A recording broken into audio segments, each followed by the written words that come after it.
the meeting to order for the Lane Transit District's Budget Committee meeting. And with that, we will do roll call. First up, Michelle Weber. Here. Catherine Brubaker will be a little late. Dawn Norden. I'm here. Jody Klein.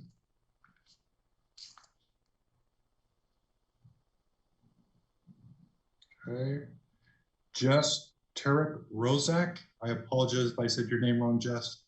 Jess Roshak, I'm here. Emily Secord. Caitlin Vargas. Brandon Rogers. Present. Joshua Scove. Here. Gary Wildish. Here. Stephen Yett. Present. Kim Thompson. Present. Susan Cox. And then I am here for all of you to know. With that, I will turn it over to AJ for comments from the general manager. Good evening, Budget Committee. Welcome to the Budget Committee, in which today we will look at the upcoming fiscal year budget for fiscal year 2022. We'll also look at the budget for the 10-year financial plan and the community investment plan.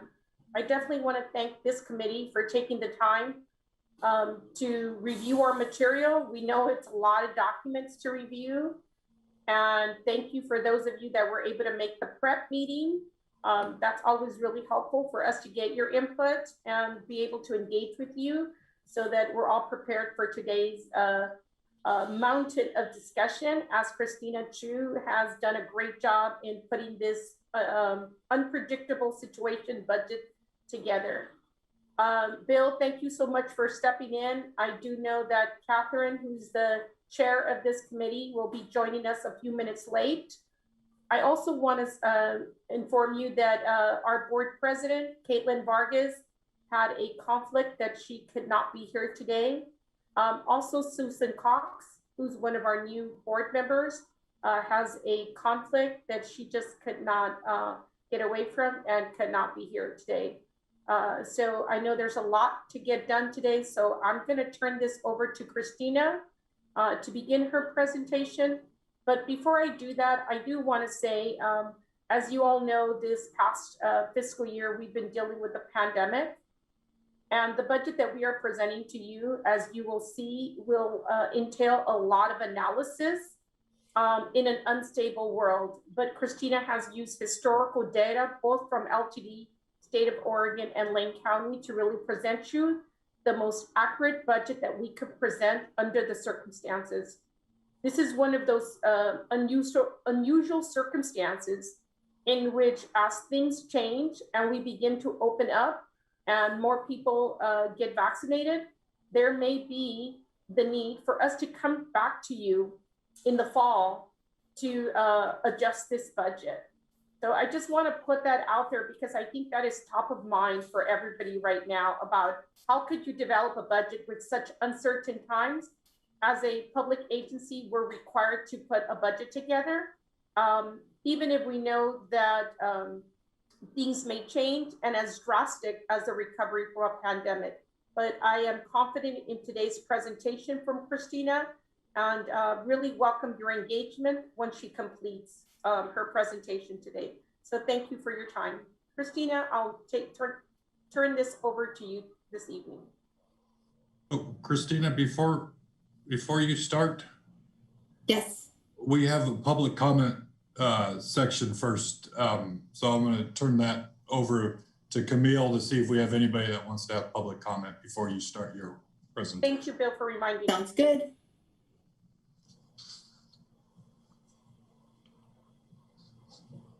And I am actually not showing anyone indicating they would like to provide testimony. Thank you, Bill. Okay, with that, then I will turn it over to you, Christina, and thank you. And as Christina's bringing that up, I do want to indicate to this committee that we did receive public comment from 2 individuals. So Camille, can you just indicate who the 2 individuals are? And then the committee can determine if they have access to that public comment and if they need anything else from us. Yes, absolutely. So we received public testimony from Rob Zako and Bill Bradley, and I emailed both of those testimony emails to the full committee within the last hour and a half in which we received them. And they're both speaking to different facets of the budget.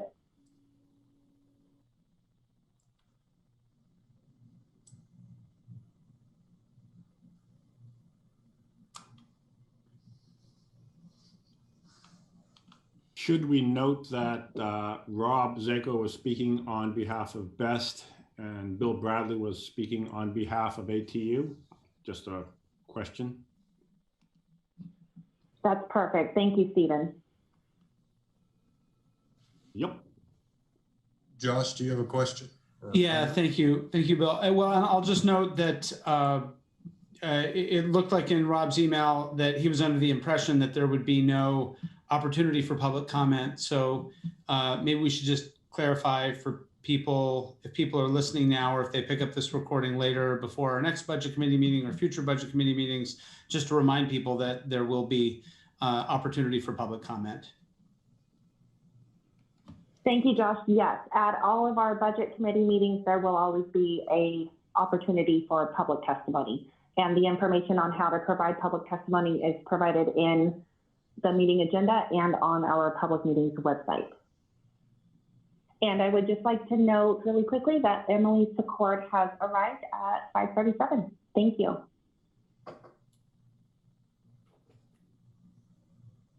So Bill, should I begin? Yes, please. Thanks, Okay. Christina. Great. Yes, I'm Christina Hsu, the Director of Finance and the Budget Officer. And I'd like to welcome our board and committee members and thank each of you for volunteering to be on our budget committee. This year's budget is a result of many teammates' efforts across the district. And I hope you are as excited as I am about the changes that we've made to the budget to make it more understandable and transparent. The fiscal year 2022 budget not only has a new look and feel, but it also aligns our 3 planning documents, the strategic business plan, the 10-year community investment plan, and the long-range financial plan. This meeting is planned for 2 hours and it's packed full of information. If you need a break, please let me know. Please also know that if the 2 hours is not adequate, we have a second meeting already scheduled for tomorrow, April 8th. Most of you are familiar with using Zoom, but as a quick refresher, you can mute or unmute on your computer. And if you're using a phone, you can *6 to mute or unmute. I think everybody's on computer though. And then all participants will be muted except for during the Q&A slides. And you can turn on your video or on or off and raise your hand if you have a question or you'd like to speak.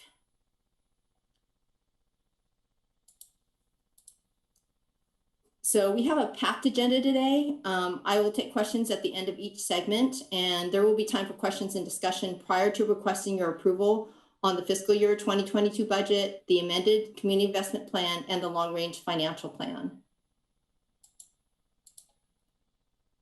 So this is our agenda. You'll be asked to, we are the public testimony. Next you will be asked to approve the meeting minutes from the last budget committee meeting, which was held on October 7, 2020. I will then dive right into the budget, starting with your important role on the budget committee and what the budget process looks like from start to finish. I will cover the policies and the economic environment that have an impact on the budget. I will also review the proposed fiscal year 2022 budget, the amended CIP, and the updated long-range financial plan. I will ask for your approval of each of these 3 documents as presented or with your recommended changes. So I'm going to skip this because you already did it. And now I think, Bill, this is the section where we request approval for the minutes from the last budget committee meeting that was held on October 7.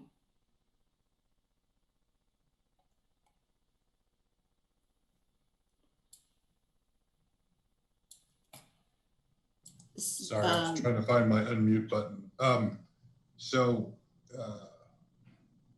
don't remember. I don't remember seeing the minutes from the last meeting, so I don't know if everybody else has seen those and want to vote on that. But I don't think any of us have seen those. It wasn't in the packet.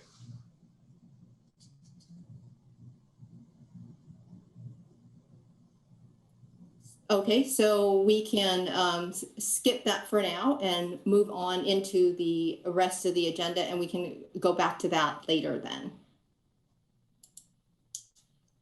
So LTD's process follows Oregon budget law, which is designed to encourage citizen involvement in the expenditure of public funds.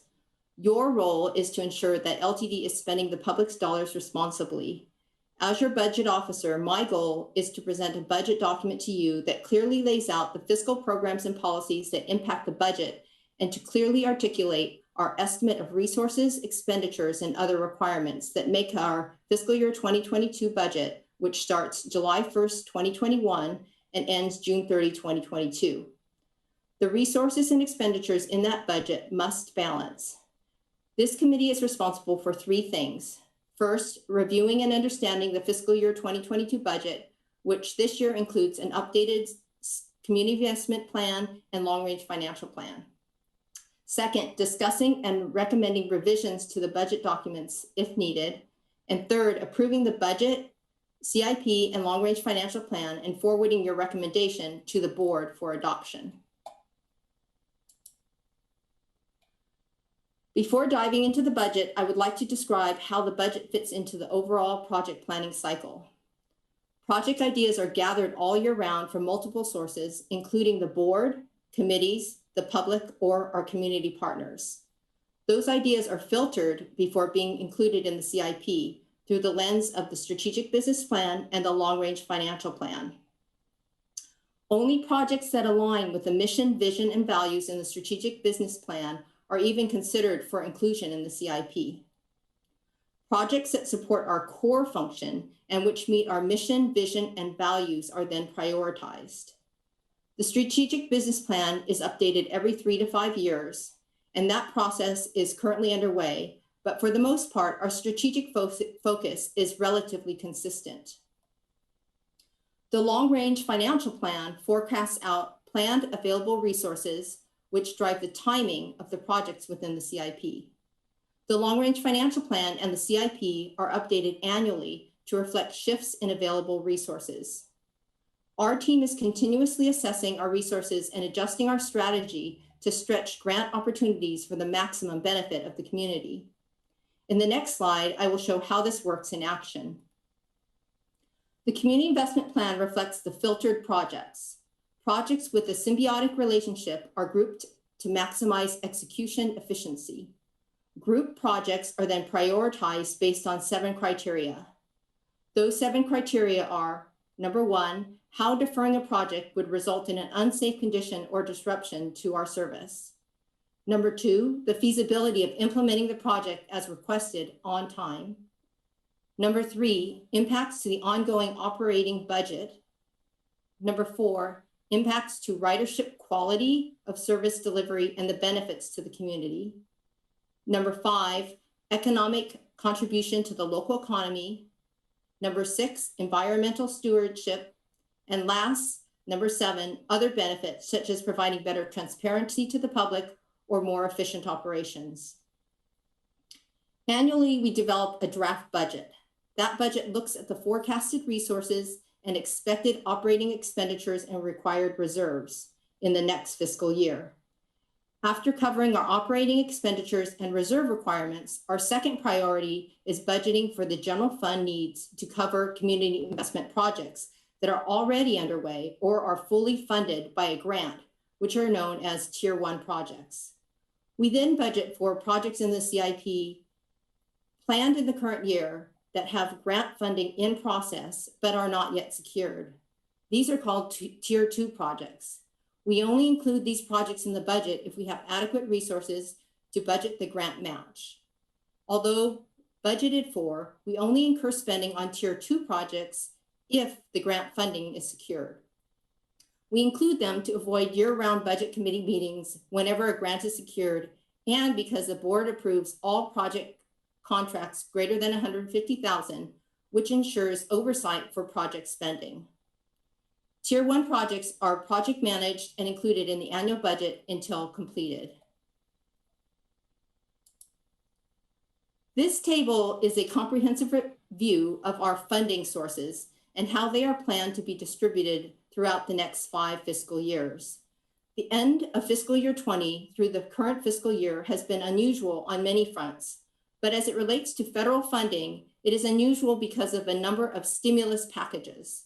Since the start of the pandemic, there have been 3 federal stimulus packages, each with different constraints and uses.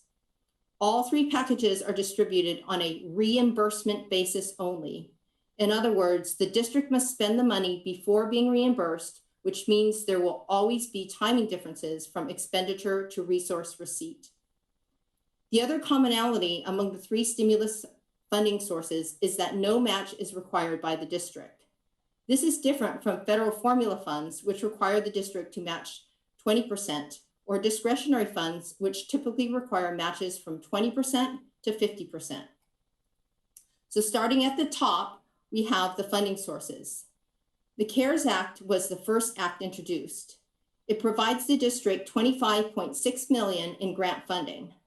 This funding does not expire and can be used for operating or capital. The CRISA Act was the second act introduced. It provides the district $17.3 million in grant funding. This funding does not expire, but can only be used for operating. The ARPA Act was the last act introduced. It provides the district $32.7 million in grant funding. This funding expires September 30, 2024, and must be dispersed by September 30, 2029. It can only be used for operating.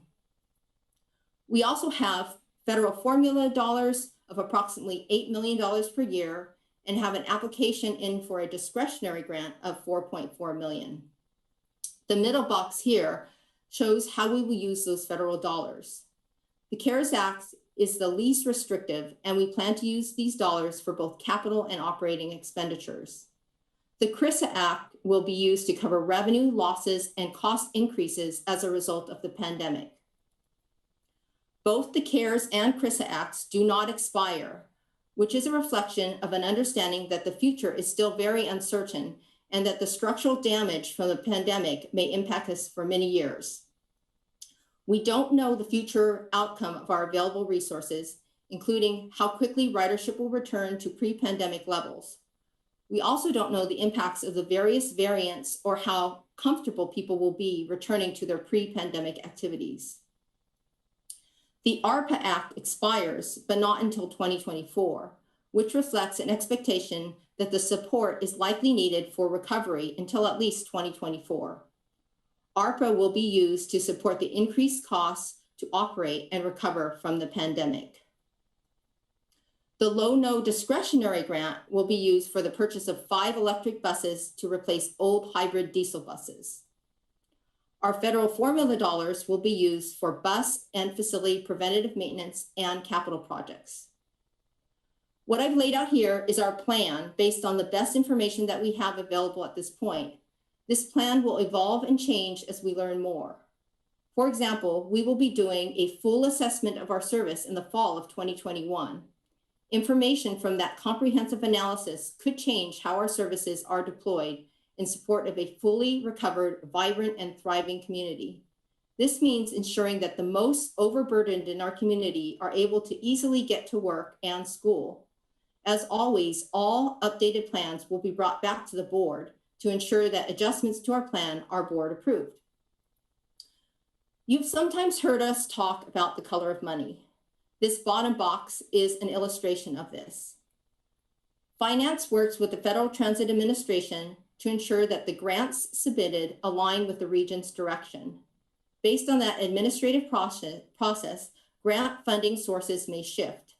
Shifts in the color of money refers to the fact that the total dollars available remains the same, but whether it is spent on operating or capital may shift.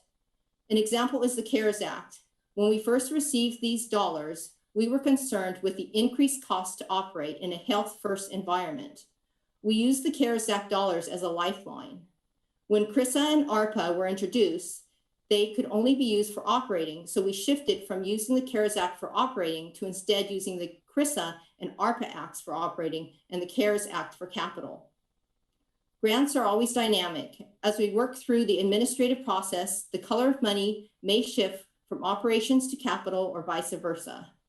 The line highlighted in blue shows how utilizing CRISA and ARPA dollars for operating shifts the use of our general fund dollars normally used for operating, but instead is being used for capital. So these two blue lines here.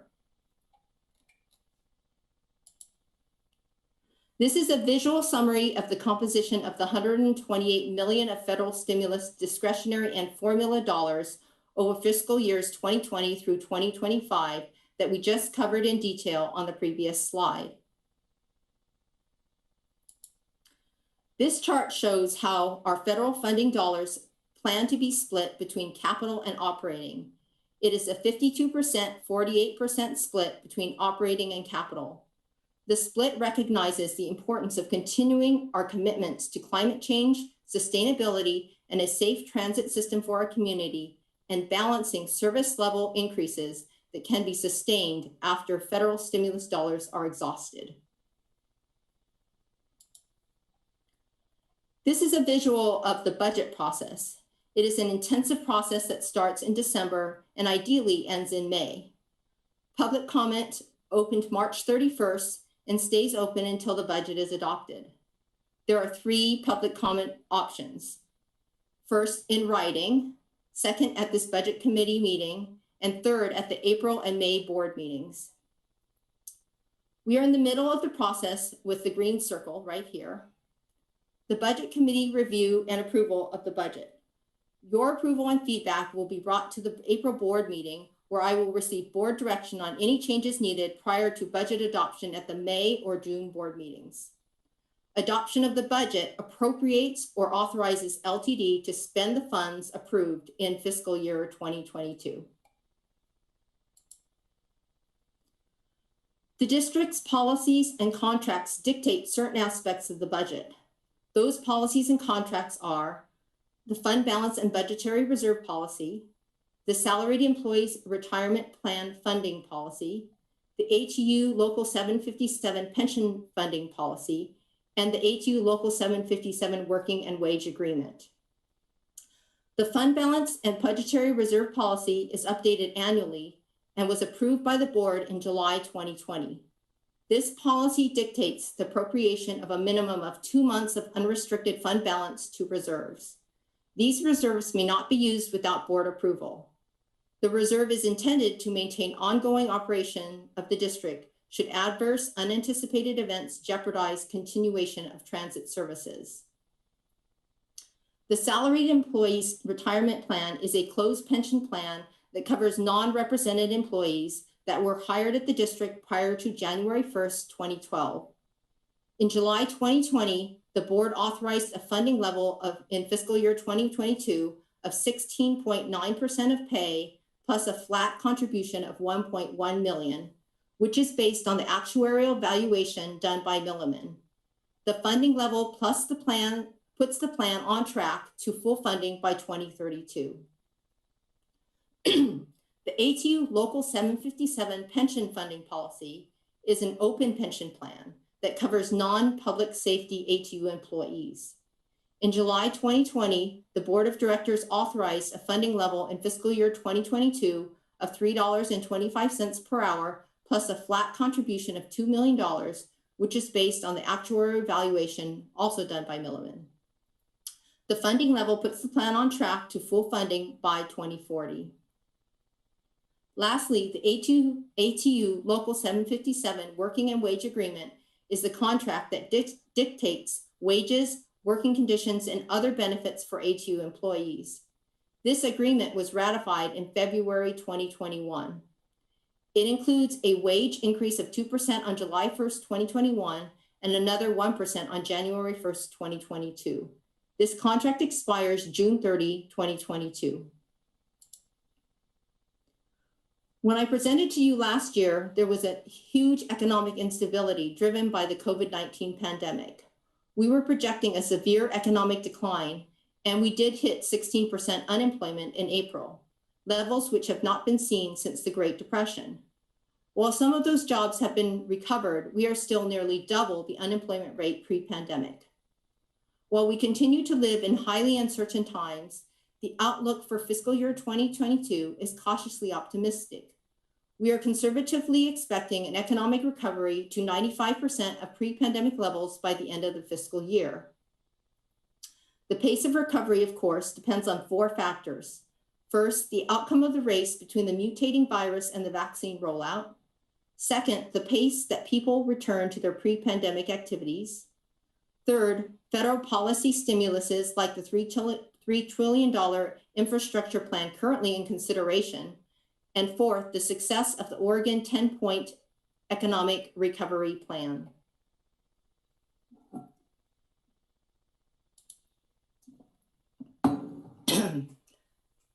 In this next section, I will provide an overview of the fiscal year 2022 budget and then do a deeper dive into each of our 5 funds.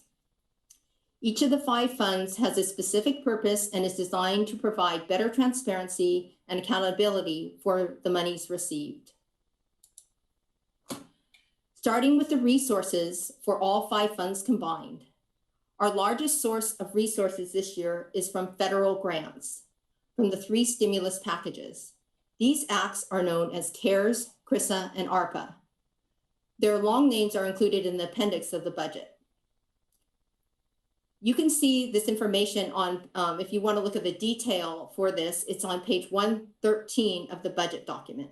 So if you want to follow along, you know, where I am within the actual budget document itself, go to page 113.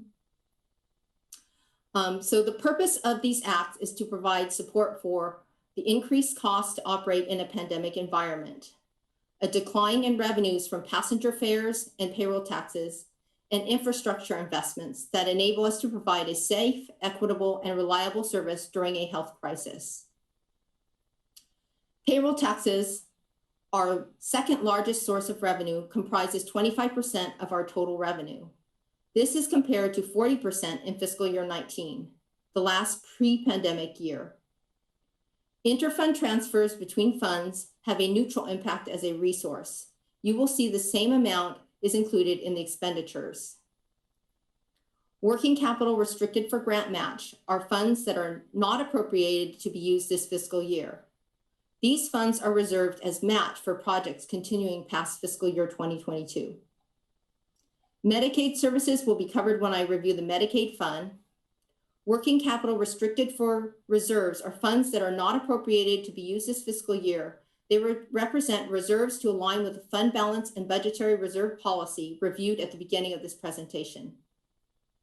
The remaining categories are best covered as I discuss each respective fund. So this slide refers to page 114 in your budget document. So moving on to the requirements for all 5 funds combined. Personnel is the district's largest ongoing cost. This includes both administrative and ATU staff. Personnel requirements increased $4.3 million compared to last year's adopted budget. The factors for this increase are, first, the increase in the number of employees to 329, which is down about 10 people from pre-pandemic levels. Second, wage increases of 3%. And third, medical cost increases of about 7%. Personnel increases are needed as we ramp up our service levels. Capital projects vary in size, scope, and timing. Some last only 1 year and others for many years. As a result, spending in this fund varies significantly from year to year. I will review the capital projects and the working capital restricted for grant matches in detail when we review the capital projects fund. As discussed on the resources slide, interfund transfers between funds have a neutral impact. Medicaid services will be covered in detail when I review the Medicaid fund. These costs are for transportation to medical appointments for individuals on the Oregon Health Plan or Medicaid. Specialized services will also be covered in detail when I review the Specialized Services Fund. These costs are for non-fixed route and non-bus rapid transit services, including our ADA ride source and mental health transportation services.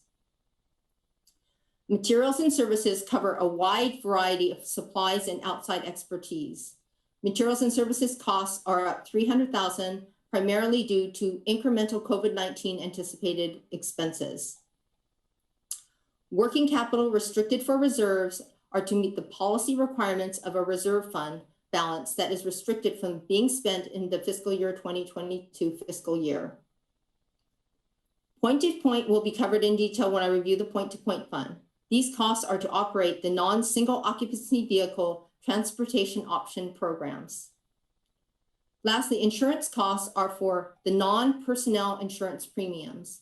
These costs are up $200,000 due to increased insurance costs for new vehicles. The addition of the Santa Clara Transit Station and new cybersecurity insurance increased the costs in this area. So I'm going to stop here and take questions on this first section that we covered. And then I'm going to dive into the details of the budget.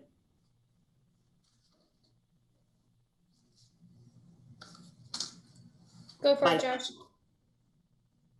Oh, thank you. Wait, Bill, are you calling on people? I don't want to speak out of turn. Well, I'm trying to see if you are speaking or if you want to speak or not. You got to raise your hand for me. I have no way to tell. I have my digital hand raised, but maybe we can do both, physical and digital. Well, so actually, this is very quick.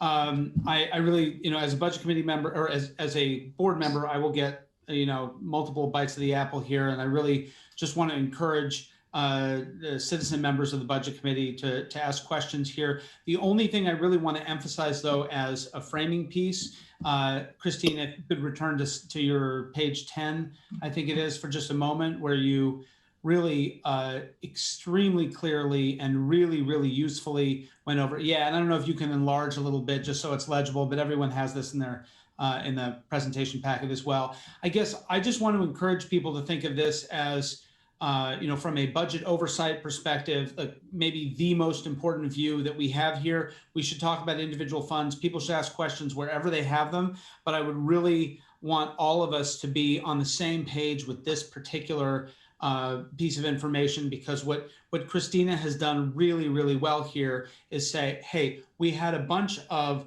weird one-time funding that can play out in different ways.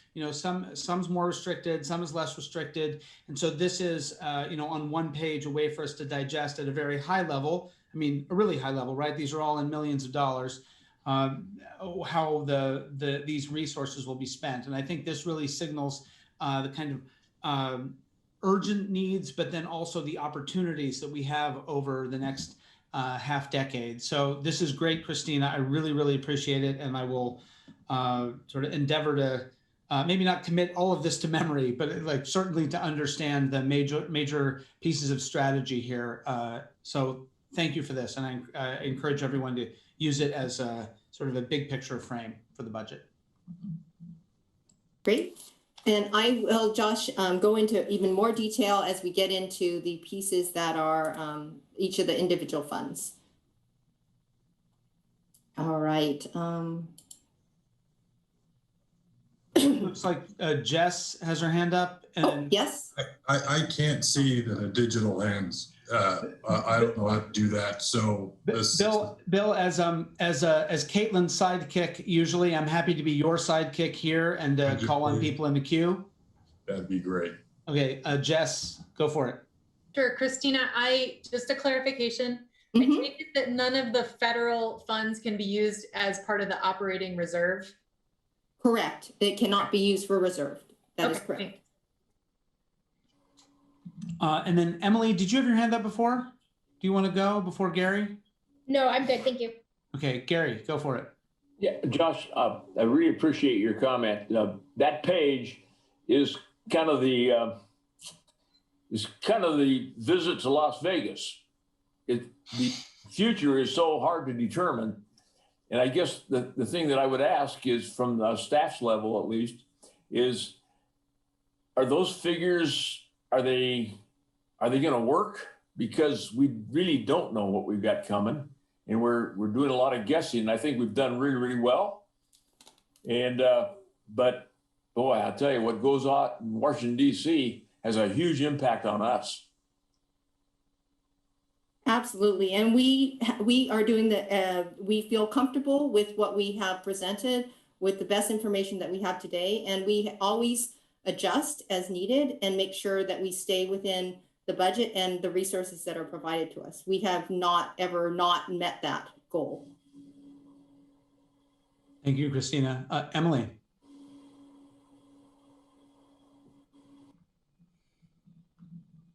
You are muted. I don't know if you're talking. Emily, I see. Yeah, go for it. Oh my gosh. Yeah. All right. Sorry. Shoot. I just wanted to tack on to Gary's comment about just being aware about that page, Josh, as you mentioned as well, because the other thing we have to remember is the payroll tax is also a little bit of a ballpark, and clearly has been, better estimates in recent time, but historically it's been a little bit troubling for us budget wise as well. So lots of complicating factors and question marks potentially as well. So just wanted to mention that piece. Thank you. Yeah, and just following on Gary and Emily's comments, just so I understand, I think it's fair to say that the federal dollars represented here for CARES, CRISA, and ARPA are all pretty certain. I mean, those have been already allocated at the federal level, and we have, again, some restrictions, more restrictions for some than others, but these are all budgeted for us already. Is that correct? That is absolutely correct. These are available to us. We get it through a grant. It's like our formula dollars. We apply for it as long as we're meeting the criteria for the grant. Then these dollars have been allocated for our district. So yes, they are good dollars. Great, thank you. Mm-hmm. Any other questions on this page or on this opening section that Christina has laid out for us?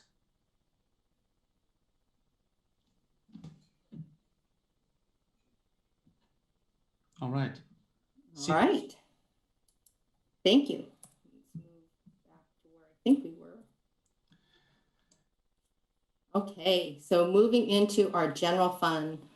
Our general fund covers the expenses for our general operations and is funded primarily by payroll taxes, federal, state, and local grants, passenger fares, as well as interest and miscellaneous revenue. So pre-COVID, payroll taxes comprised about 80% and passenger fares comprised nearly 15% of the general fund resources. In fiscal year 2022, payroll taxes comprised only 57% and passenger fares only 7%.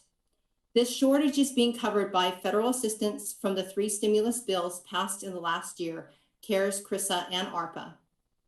These 3 acts total $75.6 million. By the end of fiscal year 2022, 100% of these funds will be programmed to be spent. 52% will be spent for operating expenses, and the remaining 48% will be for infrastructure that enables us to provide safe, equitable, and reliable service under pandemic conditions. State assistance represents the STIF-funded low-income and student pass programs. Excluding the non-operating, this is page 116 if you want to get to where the general fund requirements is. Excluding the non-operating transfer to the capital fund, the operating requirements as a percentage of total requirements is roughly flat to the 21% to the fiscal year 21 adopted budget, which is at about 92% for operating requirements and 6% for transfer to the operating funds.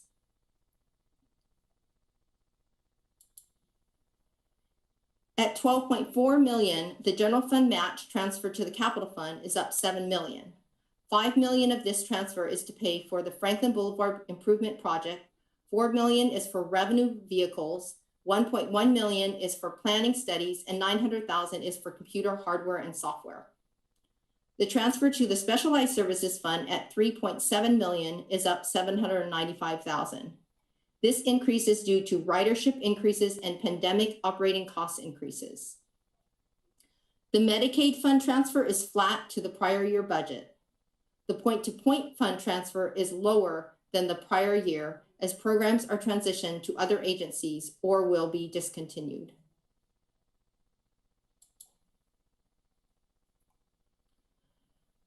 Materials and service is roughly flat to the prior year budget with only a 2% increase, which is due to incremental COVID-19 costs. The largest materials and service costs are for parts and tires, followed by fuel and lubricants, facility maintenance and utilities, computer hardware, software support, and professional services.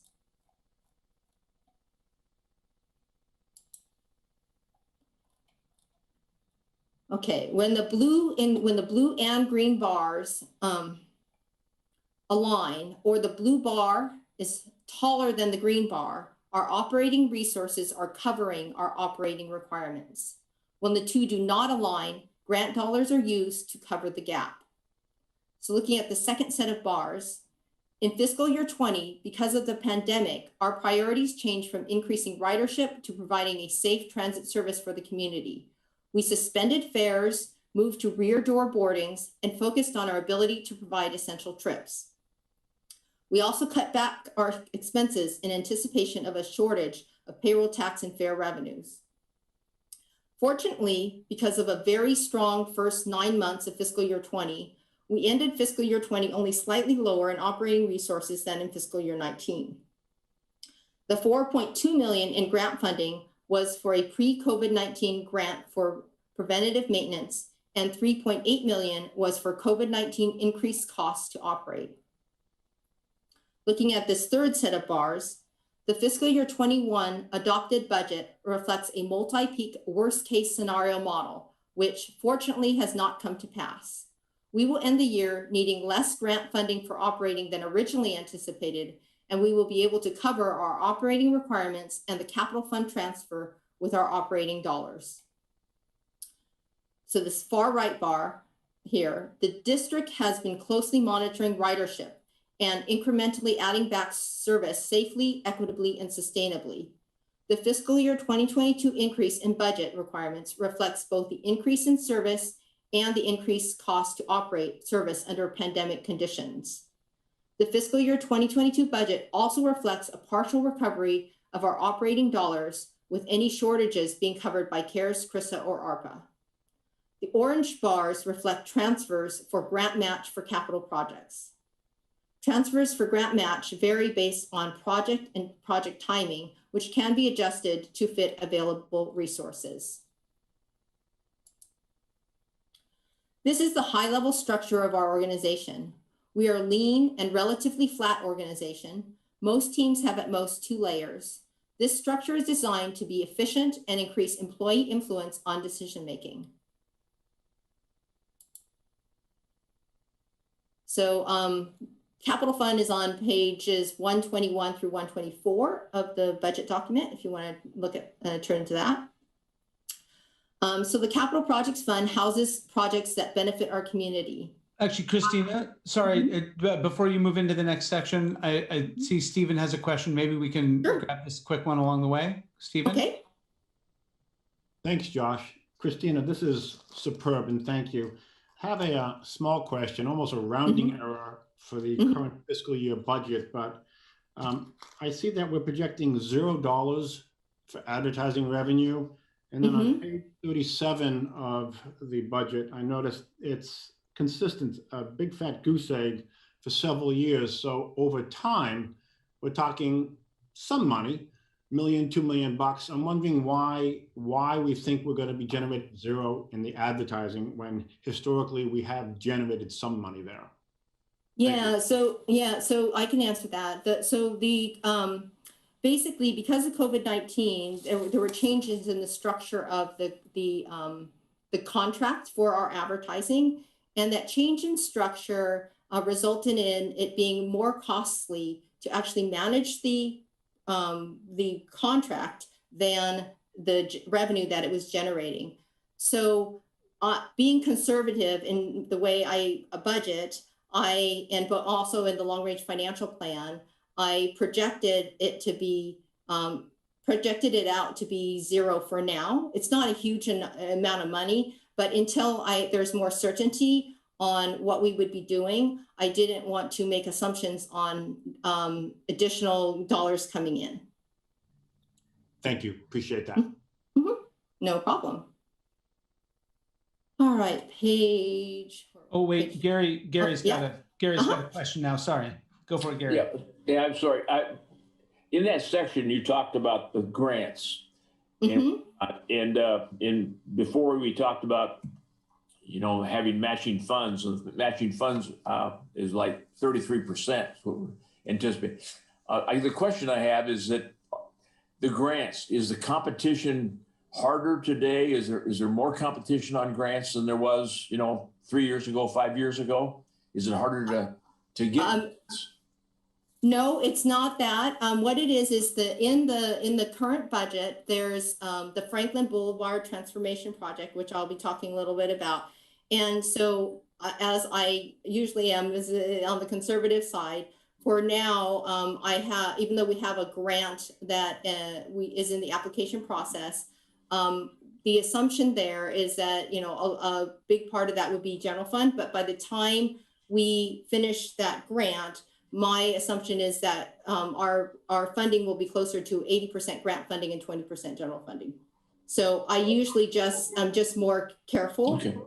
That just tends to be my MO with regards to the budget, wanting to not ever make an assumption that we have more revenue than we have, or that we don't need enough. I don't want us to come up short with match ever. So you'll see that in general. Also, we always come up, we are very good about managing our dollars, and even we don't ever come near exactly the amount that we budgeted. We don't come up like that close. We're very careful about our monies, and we only, like I said, if we don't have a grant, we don't spend the money. Yeah, I understand. I know that when I was on the board, one of the things we were concerned with is the difficulty of getting the grants, and with a lot more competition in the BRT specifically. And, absolutely. But I really appreciate your conservative approach on the budget. Thank you. Great. So we just happened to be getting right into that, exactly what you were asking about, Gary, which is how we stretch our dollars by utilizing our grants. And in the fiscal year 2022 budget, 66% of our projects are funded with federal or state grants. And like you just pointed out, that is a conservative grant estimate, and it's primarily because of that Franklin Boulevard transformation. So you're getting right into where I was going. But when we're done, like I said, my expectation is that we'll be at an 80% grant funding and 20% general funding. So this next slide, moving in, this should be on pages 122 to 124 of your budget book. So our biggest lift this year is our ongoing effort to replace our aging fleet with low or no emission buses. 53% of our capital fund budget is to continue this investment in greening our community. Our second highest investment is in technology, infrastructure, and systems. 16% of our dollars will focus on hardware and software upgrades and investments that harden our network system infrastructure. Also included are upgrades to improve the rider experience and driver safety with real-time bus information and onboard security systems. So a few things to highlight in the capital fund. 6.2 million in general fund transfer is to match grants for the fiscal year 2022 projects. 14 million is reserved to ensure we have adequate grant match for projects continuing past fiscal year 2022. The only project added from the CIP adopted in November was the Franklin Boulevard transformation. This was in the CIP, but it was taken out because the city did not want to move forward back in November. But now this project is back in consideration and spending must occur by June of 2022. Improvements to this corridor will improve MX service efficiency, safety, and economic resilience in the region.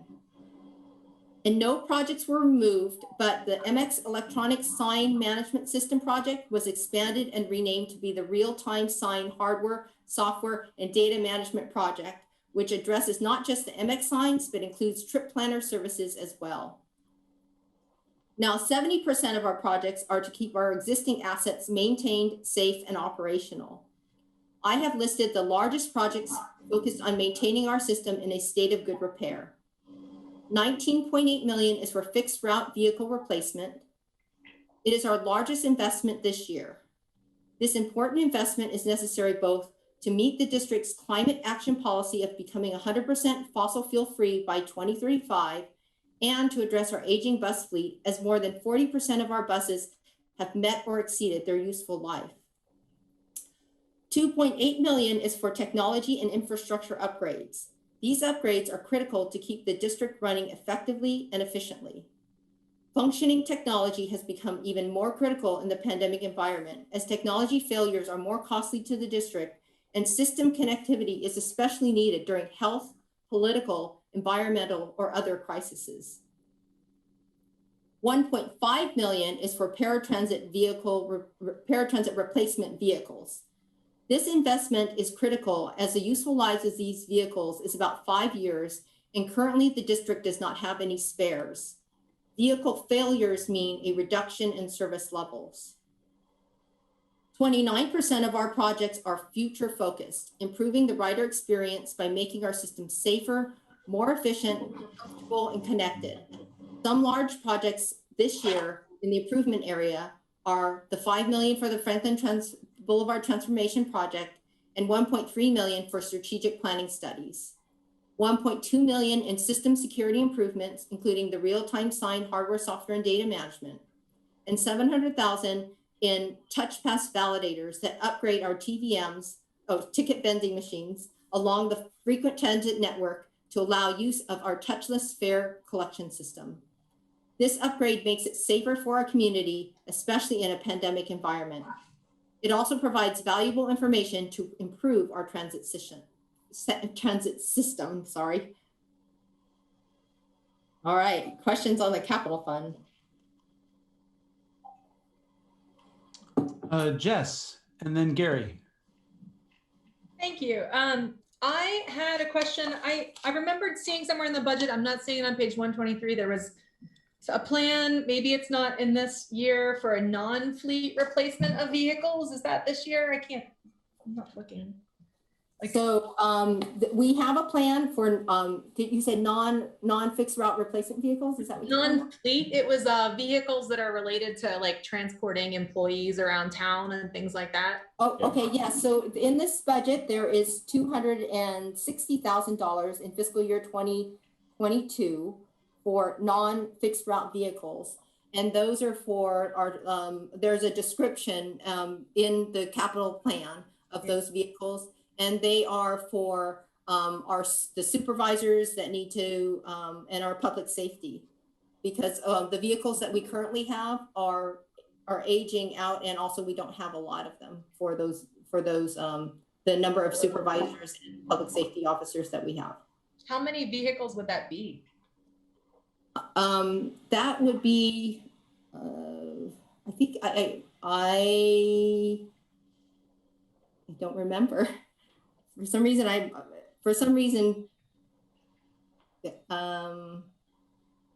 five was coming to my head, but I would need to confirm that. Okay. And sorry, while I've got your attention, the fleet procurement plan this year has looks like $150,000 proposed. Is that just laying out the footwork for buying new electric buses? What does that go to exactly?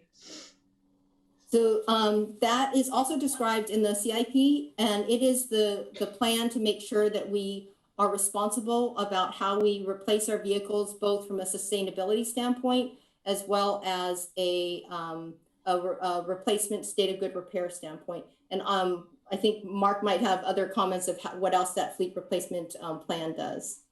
Thank you. Yeah, I can weigh in here. Yeah, it is. Christina hit it on the head. Really, it's a plan to help us plan for the long term for how we replace our fleet in terms of propulsion systems. So, for instance, we're buying 30 electric buses, 35 electric buses. This plan will say, okay, what's a good number for having electric buses as opposed to hydrogen fuel cell buses, renewable natural gas. And so what it'll do is evaluate all the options over time and give us a plan for fleet replacement. So is that consulting fees, or what does that go to exactly? Staffing?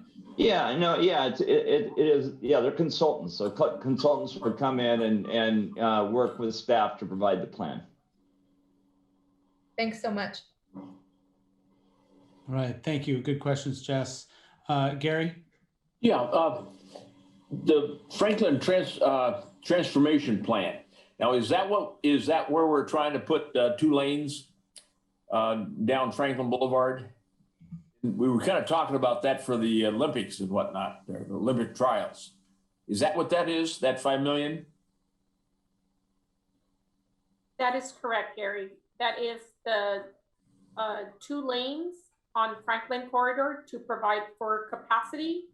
Currently, our system can only sustain a 10-minute frequency, and that we think, well, from what we know pre-pandemic and what we anticipate even going further, is that will need more frequency than the 10-minute.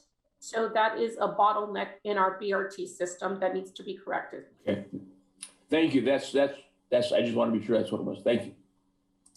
And also, for how many administrative vehicles that we're buying at 7? Thank you, Mark.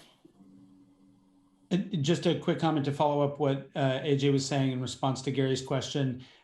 In transit tomorrow, Jarrett Walker and Associates looked at moving from 10-minute headways, like frequency, like intervals between buses, to 7.5-minute headways.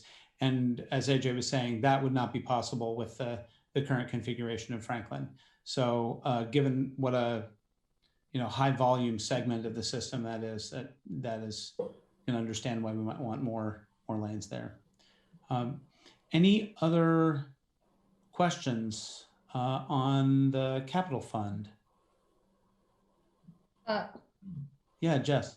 One more thing, sorry. The planning studies allotment for this year, since it's so much larger than other years, just a question of where those funds would be going precisely.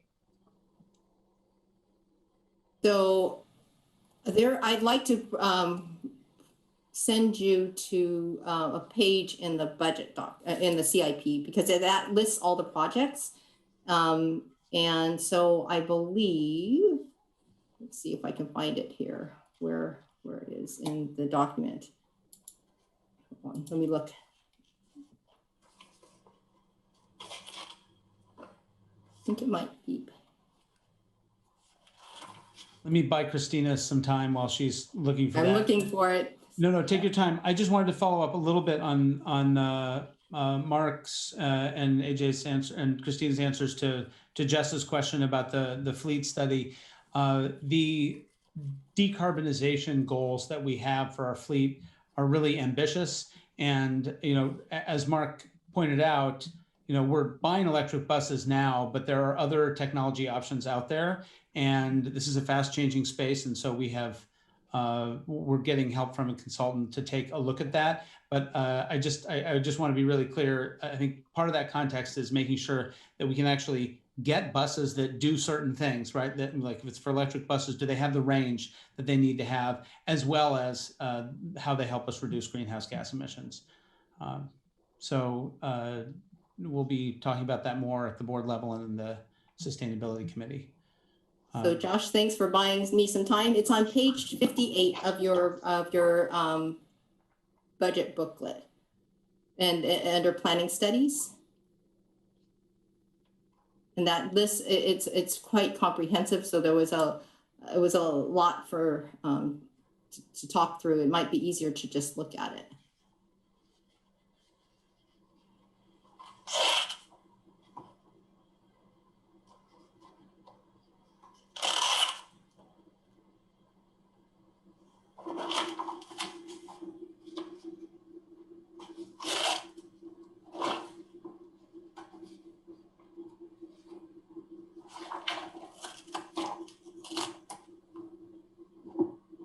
Emily, you have your hand up. Christina, I really love the new graphics. Thanks so much for continuing to improve the process for the just clarity on this. Can you go back a couple of slides? I think you said that we were in better shape than we thought that we were, and that we might be using less of the grant dollars. And I think you probably already addressed this, but just to make sure I'm not missing anything, do you have anywhere kind of lining out the difference between those two balances and where those funds are getting reallocated to, or do they just get reabsorbed back into the federal budget? What does that look like for LTD? Yeah, so first, what slide are you looking at, Emily? I just want to make sure I'm going to what you're referring to. I think you want to go forward maybe 2 slides from here. I'll try to catch you as you go through. Is it something in the capital fund? Oh, sorry. It actually might be the one just prior to that. It was the one with all the bar charts on it, the blue, the green, and the gray. Oh, yes, this. Okay. Basically, what I was talking about is this adopted budget here. Remember when the board and looked at it last year, we had that multi-peak scenario. And because of that, our budget showed a significant decline in payroll taxes. And so we actually, changed how we were doing things, as you recall. But what I'm saying is what's come to pass is not as bad as what we had projected. And what that means is we will be able to cover our operating costs with the operating resources that we're pulling in. So what that allows us to do is use those CARES, CRISA, and ARPA dollars in the other years. So we're not really losing any dollars. It's still a zero-sum game. We're just allowing ourselves more runway for the things not working out for us in, however much time it takes to recover, affairs not necessarily being, as robust as we expect, or any other, things that might happen with our payroll taxes. Great. Thank you so much for clarifying that. And then my other question, as always, is just, are we continuing to use any historic Fed funds that were supposed to be allocated for capital improvement for operating? And because of that difference that we saw, because the payroll tax wasn't as impacted as we expected, were we able to reduce our reliance on that, or are we still anticipating that that's going to be an ongoing need? Let me make sure I understand. Reduce our reliance on what? Yeah, so we had I'm trying to think if it was 4 million. I think it was 4 million that we were using that was supposed to be line itemed for capital improvements, but we were using it for our operating budget because we had shortfalls. And we had talked about in our last year budget about reducing that amount, I think from 4 million to 2 million. And I just want to clarify if it's in there or not, because there's a lot of moving pieces here with federal dollars. And whether or not the board and or the budget committee is still supportive of that, or if we're going to continue to keep reducing that reliance. Does that make sense? So you can see in the long range financial plan, and I'll get into that when we get to the long range financial plan. Feel free to defer to later. So why don't I put a pin in that one? And if I didn't answer it by the end of the presentation on the long range financial plan section, because I think I will for you, and then we'll look at that plan. And I think you'll be able to see that, yes, that's exactly what we're doing. We're reducing our reliance on the federal dollars. I understand what you're asking now. Yes. Thank you. Sorry, I just wasn't sure if that slide was going to be the best sort of place to pull it out and sort of be able to discuss that, but it sounds like that's a little bit later. So thanks for being prepared on that question. No problem. I'm happy to answer any questions you guys have. So let me know if I don't, though, and I'll come back to it. All right, so should we, I think. So we were- Christina, Mhm. Christina, let's make sure Jess got what she needed on Oh, the yes, sorry. projects for the planning projects. So, Jess, did you find that? Are you have any questions about that? And no, I reviewed the page. I guess it was, it wasn't, it outlaid the plans and the planning that's going on. I guess it just wasn't very like specific as to like what money is going to what consulting firm or what is all the, I mean, it's a large amount of money. So I was just, looking for where it's going. Yeah, and a lot of that is, we allocate funds to projects prior to actually hiring someone for the project. So, we can't tell you what consulting firms are going yet because we're not that far down the line, but we have to budget for the projects that we're anticipating doing for next year. Thanks, Mark. And also as a reminder, all expenditures over $150,000 come before the contract committee and then the full board for approval. So a little more, some more opportunities for oversight there. Any other questions, Michelle or Kim or Brandon? Anything else on capital fund? Don? Okay, Christina, forge ahead. All right, thank you. So this is our specialized services fund, which houses costs for our accessible and non-fixed route non-fixed route or bus rep, non-fixed route and non-bus rapid transit services. These services are our coordinated human service transportation, our rural county transportation, and our mobility innovation programs. The coordinated human service transportation programs provide services for the most vulnerable in our community who are unable to ride our fixed route services. These origin to destination services are provided in part by LTD-owned programs and in part through collaboration with community-based programs and service providers, all coordinated through our Ride Source call center. These programs include our Whitebird mental health transportation services and our Pearl Buck preschool service for children of people with disabilities. Our rural county transportation programs connect rural communities with each other and with the metro areas. These programs include the Florence Rhodey Express and the Oak Ridge Diamond Express. Lastly, our mobility innovation programs provide on-demand services such as the Cottage Grove Connector Mobility on-Demand service.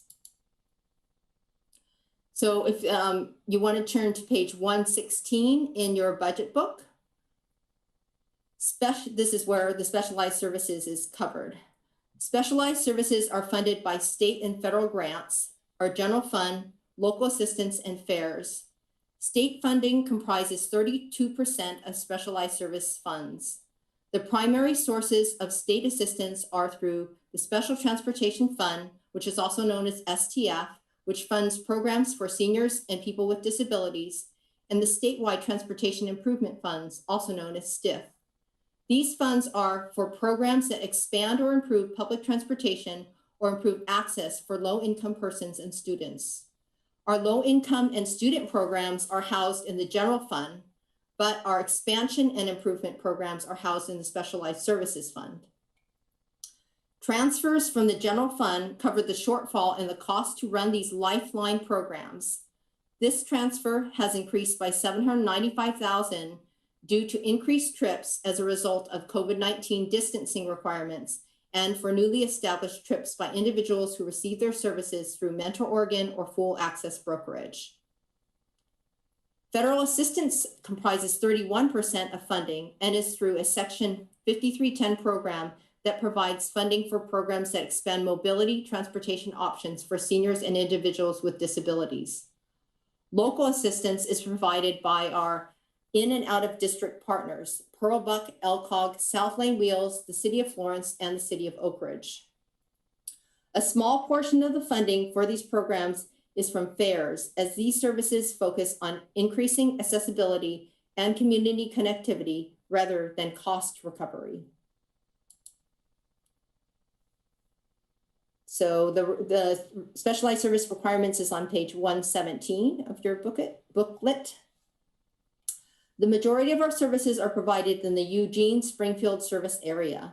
The costs for these programs have increased $616,000 from fiscal year 21 as a result of increases in trips due to COVID-19, distancing requirements, as well as increased ridership. 21% of our services are enabled by the STIF funds. This budget includes programs that were applied for through the STIF program. Only projects approved through that program will incur spending in fiscal year 2022. These programs are 100% grant funded. No general fund match is required. 9% of our services are for rural Lane County services. Spend on these programs is relatively flat from the fiscal year 21 budget. 1% of our services are for programs that address immediate medical transportation for individuals with no transportation under our other programs or for veterans. It also provides mobility management services to assist those needing help riding our buses. The financial highlights for changes to this fund are the fiscal year 2022 budget is up $1.8 million from the fiscal year 21 budget due to increased trips and ridership. The fiscal year 21 budget had a number of programs that were put on pause due to the pandemic, but will resume in fiscal year 2022. This budget reflects the resumption of those programs. Our fiscal year 2022 rural county and other mobility services budget is roughly flat.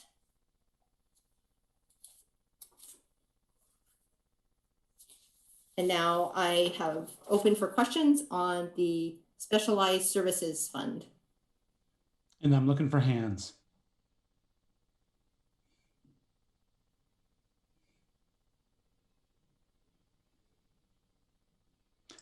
Jess, fire away.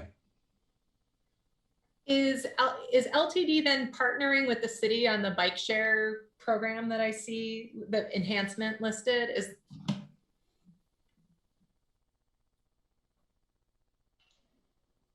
And I can take that. And or do you want to, AJ?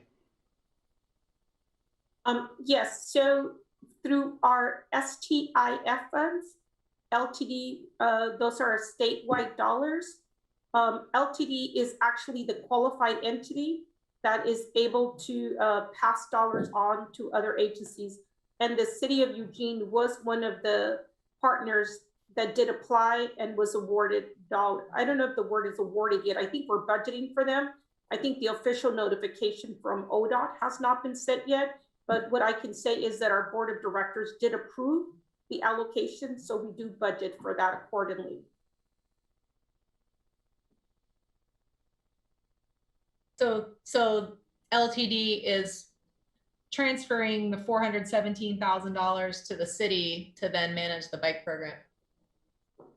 I don't have that exact dollar off the top of my head, but I do know that the city, as part of the statewide transportation improvement fund dollars, they did approve, they did apply, and our board did approve the award to them for that project. And yes, Jess, it's $417,000 for the bike share enhancement. And it's exactly as AJ said, it's still in process of being approved, but the board did already approve the application. Thank you. Gary. Yeah, I think just some of the things that you need to understand is that the funding from the state many times, just like with Oak Ridge and with Florence, they fund that, but the conduit is LTD. And those agencies apply for that funding. The money comes to LTD, and then it flows from LTD into those programs, whether it be Bike Share or the Rotary Express or the one up to Oak Ridge. But it takes a while to get to understand exactly what is going on. But I think this is an example of that we don't really take anything out of our budget. It's stuff that just is passed through. Is that a fair statement, AJ? That is accurate. Yeah, and that's well put, Gary. And Jess, I really appreciate you asking the questions, because it does make me realize that in the context of the documents we have before us here, I mean, there's no context. It's just bike share and $417,000. at the board level, we've had a number of discussions about micromobility, about partnering with the city more closely, about first last mile strategies. You know, we have articulated a lot of those things, but in other places, and it doesn't appear here. So please keep asking questions like this, because this is our chance to make sure we make these parts of the budget clear. They're clear if we could have every document from the last year in front of us at once, but I think we all know that would be torture. So great questions, thank you. Any other questions on the specialized services?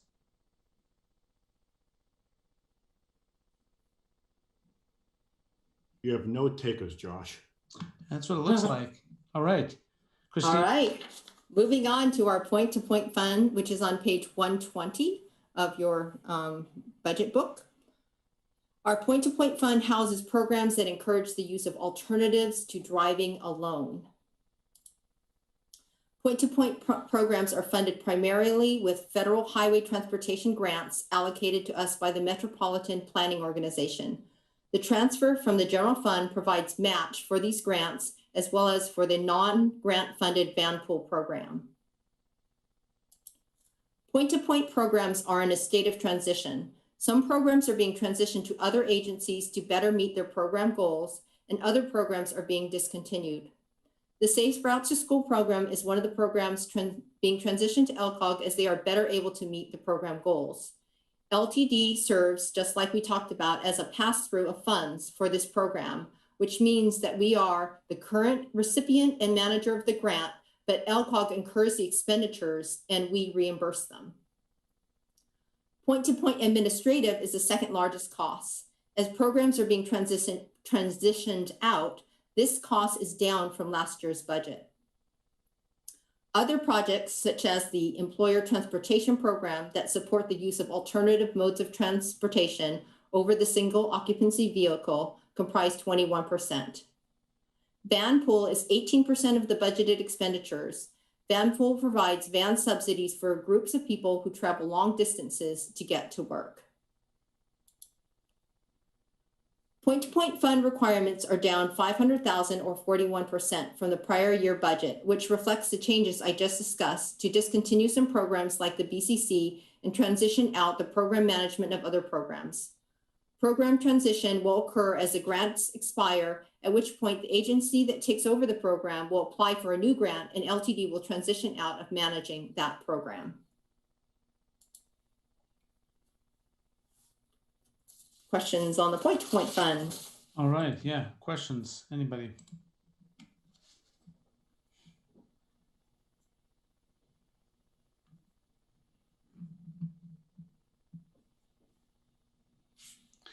I guess, well, and AJ, I'll sort of put you on the spot here. I apologize for not thinking of how to ask this beforehand, but I guess I would want to reassure community partners that even if we are ending certain, buckets of expenditure here, that we are still committed to transportation options and that we're helping people pursue it in other ways. We're not giving up on this stuff at all. This is just a bit of a reshuffle. I think that's a fair way to put it, right?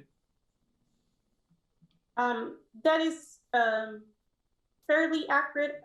We are not ending our funding of it. As you can see, we still manage all of the grants, all of the dollars, and we continue to seek opportunities to increase those dollars.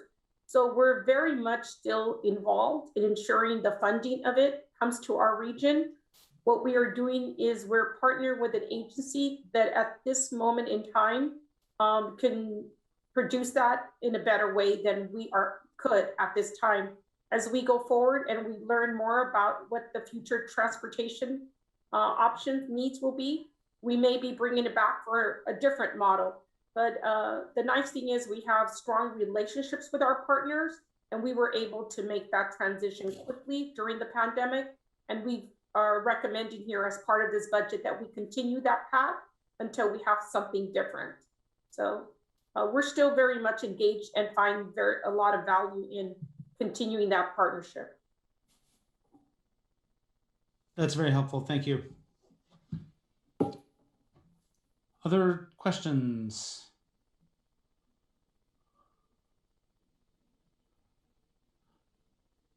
Christina, what's next? All right, the Medicaid fund. So we're moving on to the Medicaid fund. The Medicaid fund provides critical transportation to medical appointments for individuals on the Oregon Health Plan or Medicaid. LTD receives this through a least cost, most appropriate approach. This means that we provide service to these appointments using bus passes, gas voucher reimbursement, and taxi rides. With the reduced labor force participation rates, more people are qualifying for Medicaid and the transportation benefits that are included as part of that program. Medicaid is funded jointly by the federal and state authorities on a reimbursement basis. There are two eligible programs for reimbursement: non-emergency medical transportation and waivered non-medical transportation. Waivered transportation is non-medical rides for low-income seniors and disabled persons living outside of nursing facilities, which gets them to the grocery store, to social outings, to church, and other basic needs. The transfer from the general fund covers any reimbursement gaps for unqualified rides and administrative costs exceeding the reimbursement rate. The majority of our Medicaid rides are for non-emergency medical transportation. Medicaid non-medical services only comprise 11% of total rides. The Medicaid budget is up $400,000 from the fiscal year 21 budget. This is primarily due to increased costs, both administrative and per trip costs. The administrative cost increase is due to new state requirements, which have stringent metrics and robust reporting obligations. The increased cost per trip is a result of the pandemic restrictions, which reduce the ability to provide as many shared trips as pre-pandemic, thereby increasing per trip costs. So this is Medicaid questions, Medicaid fund questions. Yeah, questions, anyone?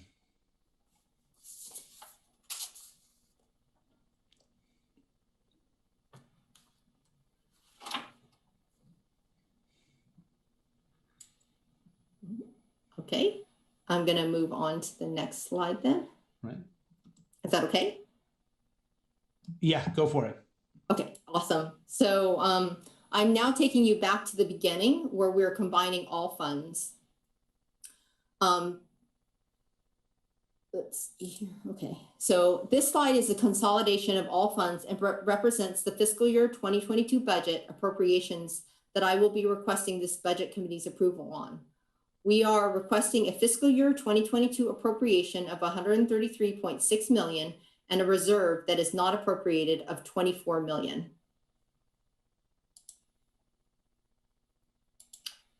And then this is questions on the sort of the combined summary and the requests that were of what we're asking, which is a combination of all of the funds.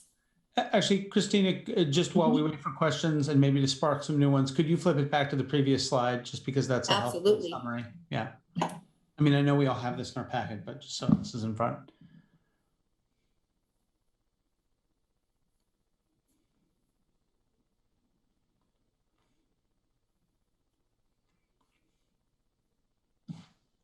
Oh, Gary, go for it. And you're muted. Thank you. Yeah, Bill Bradley, this is probably a question for Mark. In Bradley's email or his comments, he talked about the need for training and for drivers on the electric buses versus the fuel or diesel buses. And he was talking about an average charge would go about 150 miles. Is that pretty close? Yeah, so we do our service planning around about 150 miles. The reality is those buses will go, 170 or 200 miles. But it depends on the conditions and the routing. And so there's still a lot of variables involved in actual a range of the buses. So for planning purposes, yeah, it's about 150. And training operators is very important because they're also a big variable in how they operate those buses and get the maximize the energy that we use. And so, yeah, we have an extensive training program for, electric buses that our training team is developing. But on the other side, there's also a lot of training with mechanics because, hey, there's no fossil fuel motor in them, right? It's all electric. So there's training and staff is pretty extensive and will be for a few years. Yeah. And another question for you, Mark, and this kind of goes to Jesse's question on the consultants and whatnot. We experienced BYD and left a little bit of a bad taste in everybody's mouth. Hopefully, New Flyer is going to do a better job on the production of those and whatnot. But you were talking about looking at some hydrogen fuel cell buses, hydrogen fuel cell. That's pretty exciting. Is there a chance that that's viable? Yeah, actually. So right now, eWeb has bought some property and they're going to create an electrolyzer and work with Northwest Natural to develop hydrogen locally. And so the region hydrogen isn't a viable option right now is because there's no local provider for hydrogen. So you have to truck it in and you just lose the emissions value because you're trucking it. So we are looking at hydrogen fuel cell buses out a few years, and that's one of the things we're doing on the for the fleet replacement plan, and that'll help us inform when we can put those into service. Thank you.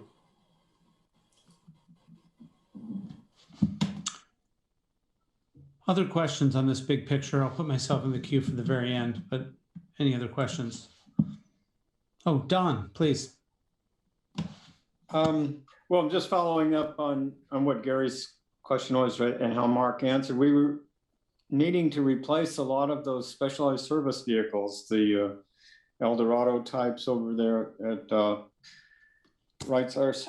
And I'm wondering if we're looking at alternate fuel vehicles for those. That seemed to be a question about whether there was an opportunity to do something different with those vehicles.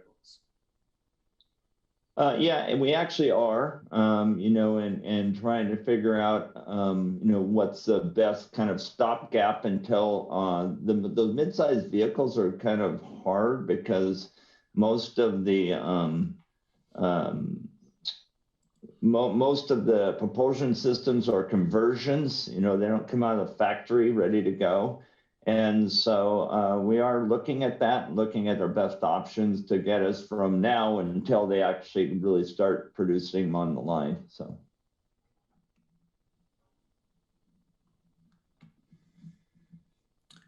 Thank you, Mark.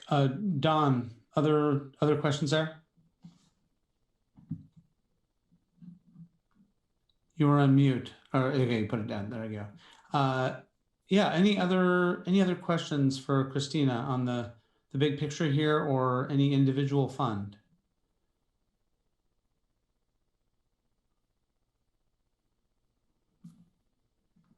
Well, before it slips away, I'll just make a quick comment. Oh, Gary, sorry. Go for it. You're muted again. Sorry. Thank you. Need to do two things at once. But Christina, thank you so much for what a presentation. The effort was gotten into this and it was fantastic. Best I think we've had in quite a while. So thank you, thank you, thank you. Thank you, Gary. Yeah, I certainly share that feeling. The quick comment I'll just make about hydrogen buses and electric buses. Exciting arguments to have there on all sides, but I'll just say the hydrogen technology is definitely maturing. It's sort of day by day, year by year, but the electric technology is as well. So the cost of batteries, the energy density of batteries, everything's going in the right direction. So it'll be interesting to see how those technologies compete. I would just say to everyone, stay tuned for the results of the fleet plan. That's what we are paying WSP, the consulting firm, to give us some advice on. So that should be pretty important news for us as we plan our fleet transition. All right. Any final questions here on the whole thing? And again, Christina, just to echo what Gary said, this really has been extremely clear and well organized. Thank you. Thank you. It was a team effort. So I thank a lot of my colleagues that helped me put this together. Great. Stephen and then Don. Thanks, Josh. I just want to echo what Gary and Josh have said. Christina, superb presentation, very clear, very helpful, some great graphs. So thank you and your entire team behind you for this. Much appreciated. Thank you, Stephen. Don. Oh, I guess I want to follow on what Stephen just said, and I appreciate the presentation and the graphs and stuff. And I'm hoping that next year, the next time we do the budget, we can use the same format so that, you know, we can switch from year to year easier. When I go back and look at the older presentations, and they're kind of different graphs and different pages, and you know, so that's just, I mean, that's the past. That's what we did, and I'm just hoping that we can continue with this kind of graphic and consistent presentation. Thank you, Christine. Thank you, Don, and that's excellent feedback, and that is our plan. We will do our best to do that. That's the problem with setting a high bar, Christina. Now you'll be expected to meet it over and over again. Emily, go for it. Something that we talk about a little bit later on as well, but just wanted to ask, we are in a strategic planning process, and one of the questions I had is just how will we be able to implement some of that decision making into our budget, and or how does that fit into our community investment plan, and just sort of how are we using that process to make sure that we're not waiting too long to implement some of those changes potentially into our budget, which we know ends up driving a lot of the decisions down the road once it's approved.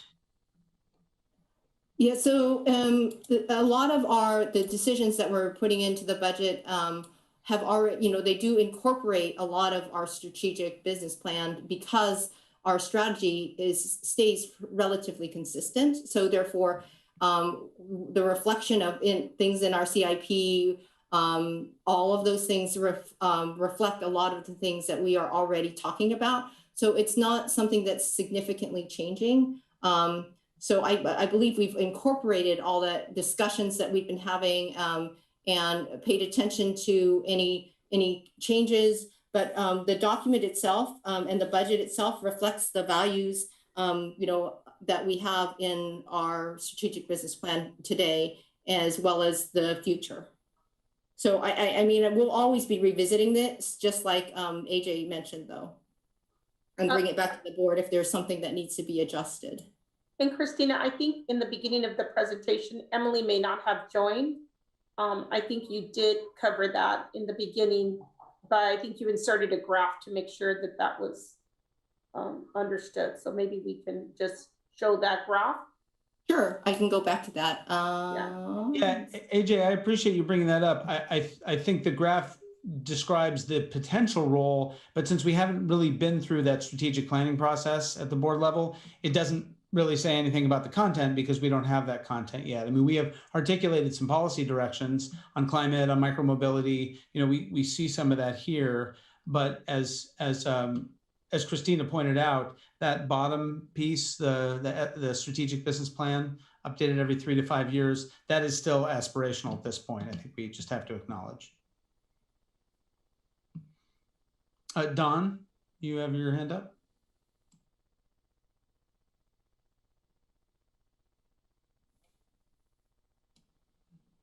And now he has a hand down. Okay, any further questions? No, but Josh, thanks for that. I just wanted to quickly mention, I think it's really important that the budget committee is aware of the strategic plan and that where we're at in the process.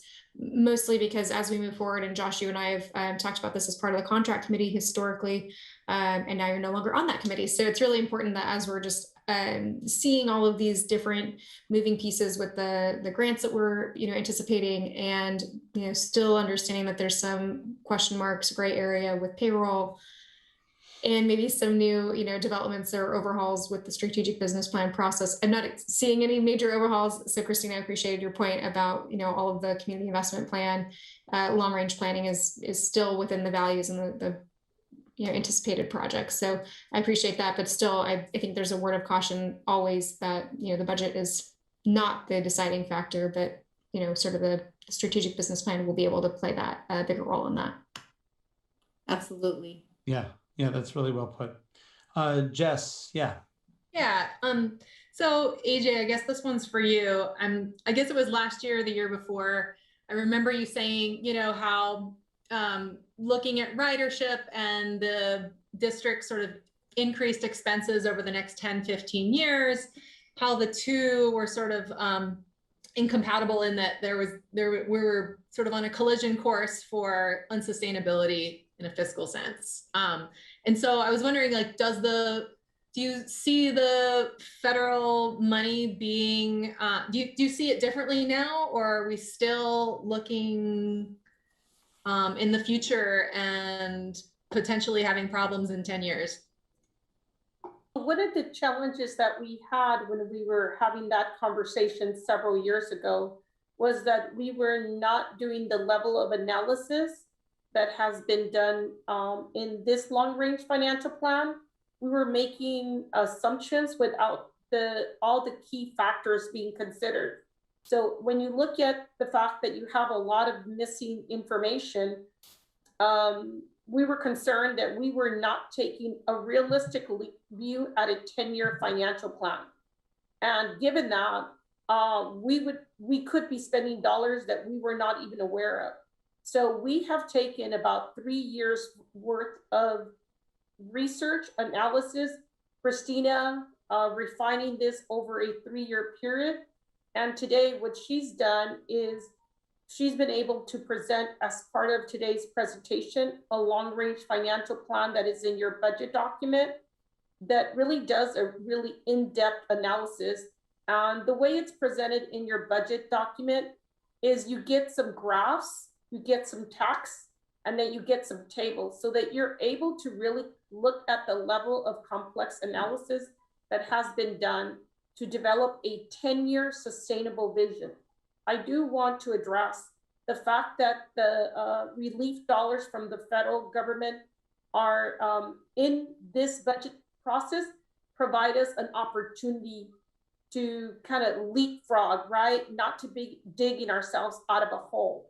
So the federal dollars are really helping us at this point, but they're not going to sustain us over a 10-year period. It's by continuing from this point forward to having a 10-year vision. So this budget committee in future years should really be adopting 1 year of a 10-year plan that leads us to financial sustainability. So this is the first year we've actually been able to do this. And we really struggled whether we were going to do it in this year or not, given that we're facing a pandemic. But we thought, if not this crisis, then when do we do it? So that's why Christina she began this presentation by talking about, she began this process back in December and has continued to follow this analysis. So it's been a long road to today, but I'm confident that if we do this year after year, that this budget committee will always adopt a sustainable budget that leads us to a 10-year sustainable plan. So that's why the difference now, and that's how the capital dollars, or the federal dollars, because they're not capital, have helped us even during a pandemic to change the path forward. And do you feel that after the federal dollars expire, that we will still be in that looking down the road, we're in good shape if we continue to adopt this 1 year of a 10-year plan, that there's not going to be a world of hurt coming with, pensions and healthcare and stuff like that? What I will say is that I'm confident on the analysis that we have now is the appropriate level of analysis. Of course, as the economics change, our analysis will continue to evolve. But I will say, if there's any path forward that does not lead to sustainability, the nice thing about it is we're going to know it well in advance. And I will tell you, in past experience, I've been able to sustain moderate changes to the organization in anticipation of a recession. So in the 2010 recession, I was able to help my last agency be able to avoid reductions in force and drastic service cuts by having a long-range plan that allowed me to adjust moderately and conservatively and keep my organization on a healthy path forward. So I'm confident that this is the correct approach based on my past experience and in analyzing other transit agencies that have done just as well as we're doing now. That's a great answer. Thanks, AJ.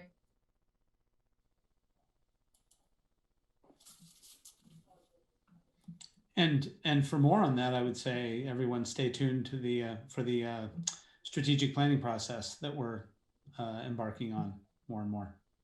All right, Christina, that's a good piece of foreshadowing there on that slide. Forge ahead. So there's 3 approvals for you I haven't gone through the amended CIP or the long range financial plan yet. This is just the budget piece of it. So at this point, I put a pin here to ask for your approval of the fiscal year 2022 budget as presented or amended, and or to ask if you want to have another meeting to continue to discuss the fiscal year 2022 budget, or if you want me to just continue going through the slides. Well, Bill, you're in charge. I defer to you for deciding how to, or I don't know, how we want to decide on the time. I'm happy to entertain a motion if somebody wants to move for one of those. Emily? Ask if I can get my answer about the previous federal funds being used to support the operating budget and whether or not those are included or not, because I still didn't get a clear answer and I'm not comfortable voting until I have that answer. Okay, so I can just jump around. That's in the long range financial plan. So do you want me to just move to the long range financial plan and answer your question? So let me find that. Comfortable for everybody, whether it's just either that specific slide or the whole thing. I have no preference. That's really important to me to know the answer to that before I say yes or no. Yeah, Christina, if you can pull out that piece, that would be helpful for all of us. Yeah, why don't I walk you guys through the long range financial plan? Because I just also asked a question related to the long range financial plan. So let's walk through that, and then we'll go back to the approval for the budget, and then and then there's the CIP, which is related. But let's walk through the long range financial plan first, because that intersects with the budget and the CIP. And so the long range financial plan we are talking about is a 10-year plan that projects the anticipated resources and expenditures over a 10-year period. And it's updated at a minimum when the strategic business plan is updated, but ideally on an annual basis. And the resource projections in the long-range financial plan, along with available resources to execute, are the key factors in determining the planned timing of projects in the CIP. The fiscal year 2022 budget is the base for all the forward-looking changes that you're going to see that I'm going to go through in the long-range financial plan, just like AJ was talking about. So there are 2 main sources of annual revenue, fares and payroll taxes, and I'll review both of those in the next few slides. Other sources of revenue are grant revenue and working capital. In the short term, grant revenue is being used to bridge revenue to expenditure gaps. The CARES, CRISA, ARPA acts are specifically designed with this in mind. Medium to long term, it is ideal to use these grants to maintain or improve vehicles and infrastructure rather than for operating. In the short term, the cost to comply with OSHA and CDC requirements in a pandemic environment are significantly higher than pre-pandemic. As the economy recovers, the cost to operate will normalize and annual federal assistance to operate will not be needed. Working capital is also a resource and can be built up in flush years to cover shortages in other years. Our policy on working capital is that it must be maintained at a minimum of 2 months of operating expenditures. As mentioned during the budget review, our goal is for annual revenues to roughly cover annual expenses and to allow enough reserve from flush years to cover lean years without changes to service. In our long-range financial plan model, lean years range from a shortage of 500,000 to 650,000, with most years having operational revenues exceeding requirements. Fare revenue was trending down before the pandemic because of increased low-income and student fare programs, as well as the implementation of a fare management system that allowed passengers to more easily take advantage of fare discounts. When the pandemic hit, to protect the safety of our transit operators, we temporarily stopped our collection of fares. We have recently resumed our fare collection, but we have continued to offer free fares for our Touch Pass passengers through the end of March. Given these factors, even with an increase in ridership post-pandemic, we don't project fare revenue to exceed 95% of pre-pandemic levels. The next 3 slides are for our payroll tax revenues. There are 3 types: payroll taxes paid by the employer, payroll taxes paid by self-employed persons, and payroll taxes paid by the government for state employees. All 3 of these tax projections are based on the projections from the Oregon State Office of Economic Forecasting using 2 variables. First, the Oregon average wages, and second, total non-farm employment.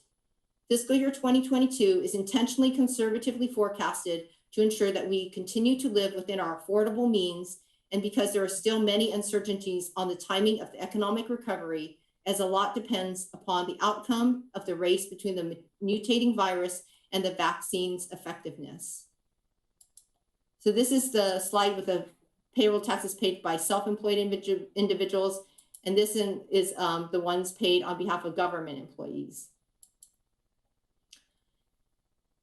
And there are 4 main sources of expenditures: personnel service costs, materials and service costs, insurance costs, and transfers to cover grant matches. Personnel services is by far our largest expenditure and asset, comprising about 70% to 80% of our annual operating costs. The factors that dictate the increase in personnel service costs are: first, the service levels provided to the community; second, service design, which impacts the ability to provide increased levels of service with fewer drivers; and third, wage increases; and lastly, medical cost increases. Medical benefits are forecasted to increase annually by 7%, which is on the lower end of increases in the recent past, which range from 7 to 15% per year. Wage increases are projected to be 2.5%, which is roughly aligned with the annual contractual increases in the recent past. Lastly, service increases are expected to ramp with changes in ridership demand. The change to the number of employees is highly dependent on the network design of the service increases. A highly efficient network design allows service increases with few personnel increases. Also, investments in technology that improve the efficiency and decision-making capacity of our administrative staff also requires fewer personnel to effectively meet the compliance, transaction, processing, planning, and regulatory requirements. Materials and service costs cover supplies and outside expertise. In the near term, fiscal year 2022 has a short-term increase, which is the result of increases for professional and other contracted services to fill critical position gaps in HR and operations. In the finance department, a project to replace the aging finance system is underway, also temporarily requiring additional resources. Lastly, incremental costs to clean and provide security due to COVID-19 have also increased costs. Ongoing costs that started in fiscal year 2022 include the cost to maintain the new Santa Clara Transit Station, increased insurance for our new vehicles, fuel costs as we ramp up our service, and increases in the cost for technology, disaster recovery, and cybersecurity. In the out years, costs are expected to decrease as the cost to operate post-pandemic normalizes, critical position gaps are filled, and the benefits of our fleet replacement result in a reduction in the cost of parts and vehicle maintenance. Expenses related to maintaining our new fleet of electric vehicles is expected to rise towards the end of the forecast period as electric batteries are serviced or replaced. This slide is a long-range financial plan operating revenue forecast. A few minor sources of revenue that I did not cover are advertising and special services. Advertising, as we talked about earlier, was from the bus advertising, and during the pandemic, that contract changes made management of the contract to be more costly compared to the revenue it generated, and as a result, we've conservatively forecasted no revenue. Special services come from special events like the University of Oregon football and the Olympic trials and are forecasted to be flat. The non-operating sources of revenue not already covered are miscellaneous and interest. Both of these are forecasted to be flat. I reviewed these requirements in detail with the charts. And the general fund transfers for grant match to the operating funds is forecasted to also be flat. And the general fund transfer for grant match to the capital fund align with the requirements from the 10-year community investment plan. And so if you look at your page, now that I've gone through so you can see what all the assumptions are, you can look at the long-range financial plan, which is on page 37 of your budget book. And you'll see there that when you look at the requirements and you look at the expenditures, that we go down here. So you can see this, I'm going back here, Emily, to answer your question now that I've gone through all of the, I wanted you to hear the assumptions is really what it is, so that you were comfortable that I'm not just making up numbers, but that here's the dollars that we have here in the federal assistance that we're using right now because of the pandemic. And then we're weaning ourselves off. This little bit here is for the UPWP. It's this other type of federal funding, and that just continues. And so that it's 35,000. But we have in the long-range financial plan weaned ourselves off of the federal funding.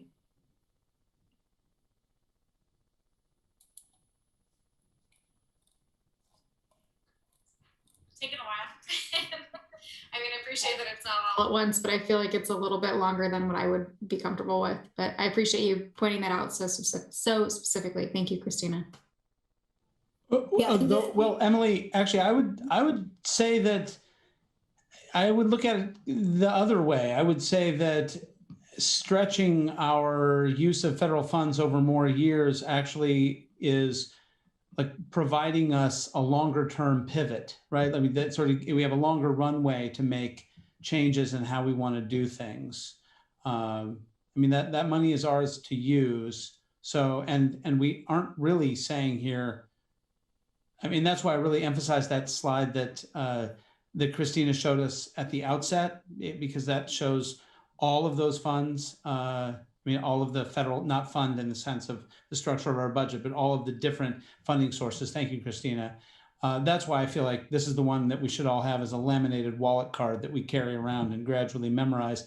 But, you know, in the sense that this really is like sort of the long-term opportunity to like use these funds wisely over that, over those years. But anyway. Yeah, I think before Josh and Emily was, we were depending solely on our formula funds. So we were taking a big hunk of our formula funds and put it into operating. Right now, we've got a lot of federal assistance, so that can only be used for operating, as a matter of fact. And so the CARES Act and things. So, you know, rather than wean ourselves all of it all at once, we'll use that money and over the next 3 years, wean ourselves off of it then. And yeah. And I will say that the other consideration is that this plan also aligns very well with our climate action policy. As we wean ourselves off out of diesel buses, the expectation is the cost to maintain electric buses, although there may be cost to electrical or different components, will not have all the moving pieces. And the federal government is making a lot of investment in that area to help us with that. So that's what's making the difference right now than when we were solely reliant on formula dollars.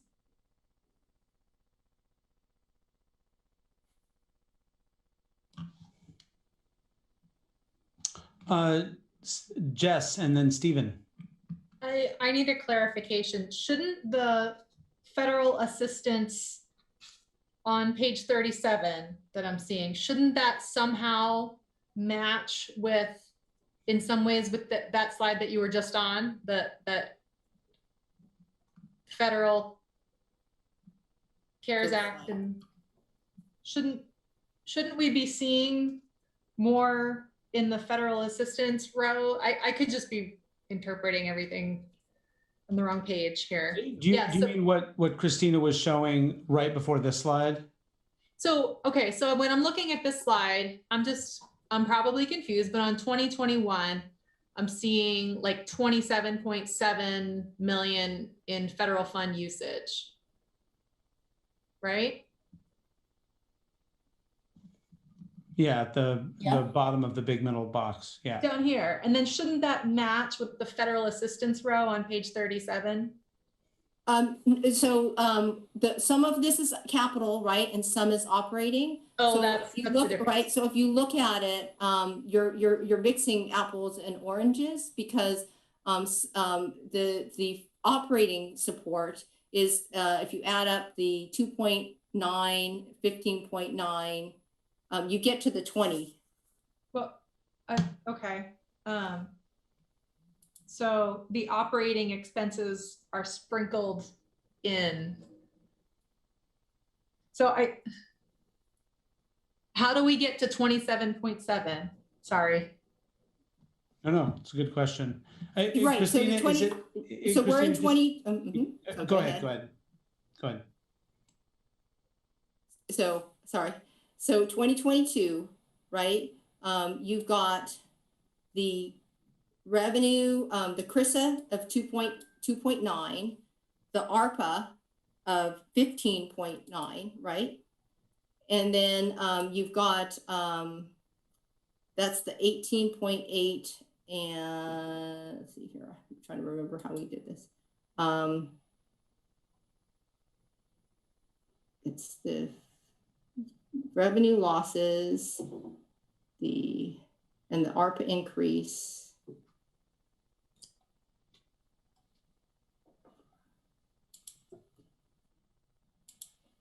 That's 18.8 of it. And Christina, just to indicate, you had another spreadsheet that we worked on that had a lot, that actually did the math. Remember, we had a cheat sheet, so I don't know if you have that handy. Yeah, I will look for that.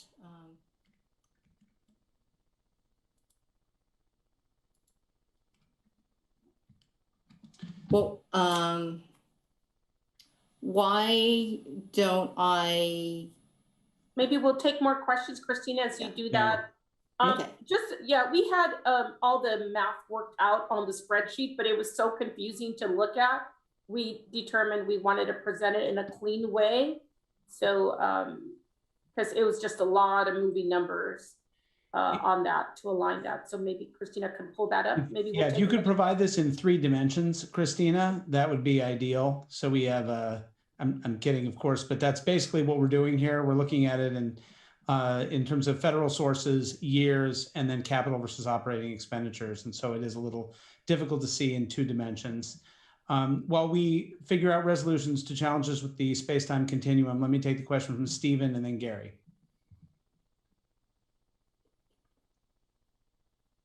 Stephen, go for it.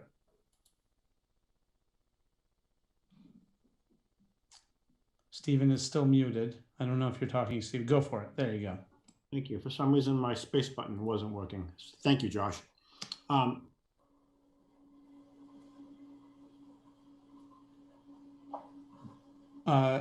Wait, Stephen, you're back being muted. Did you have a question or should I?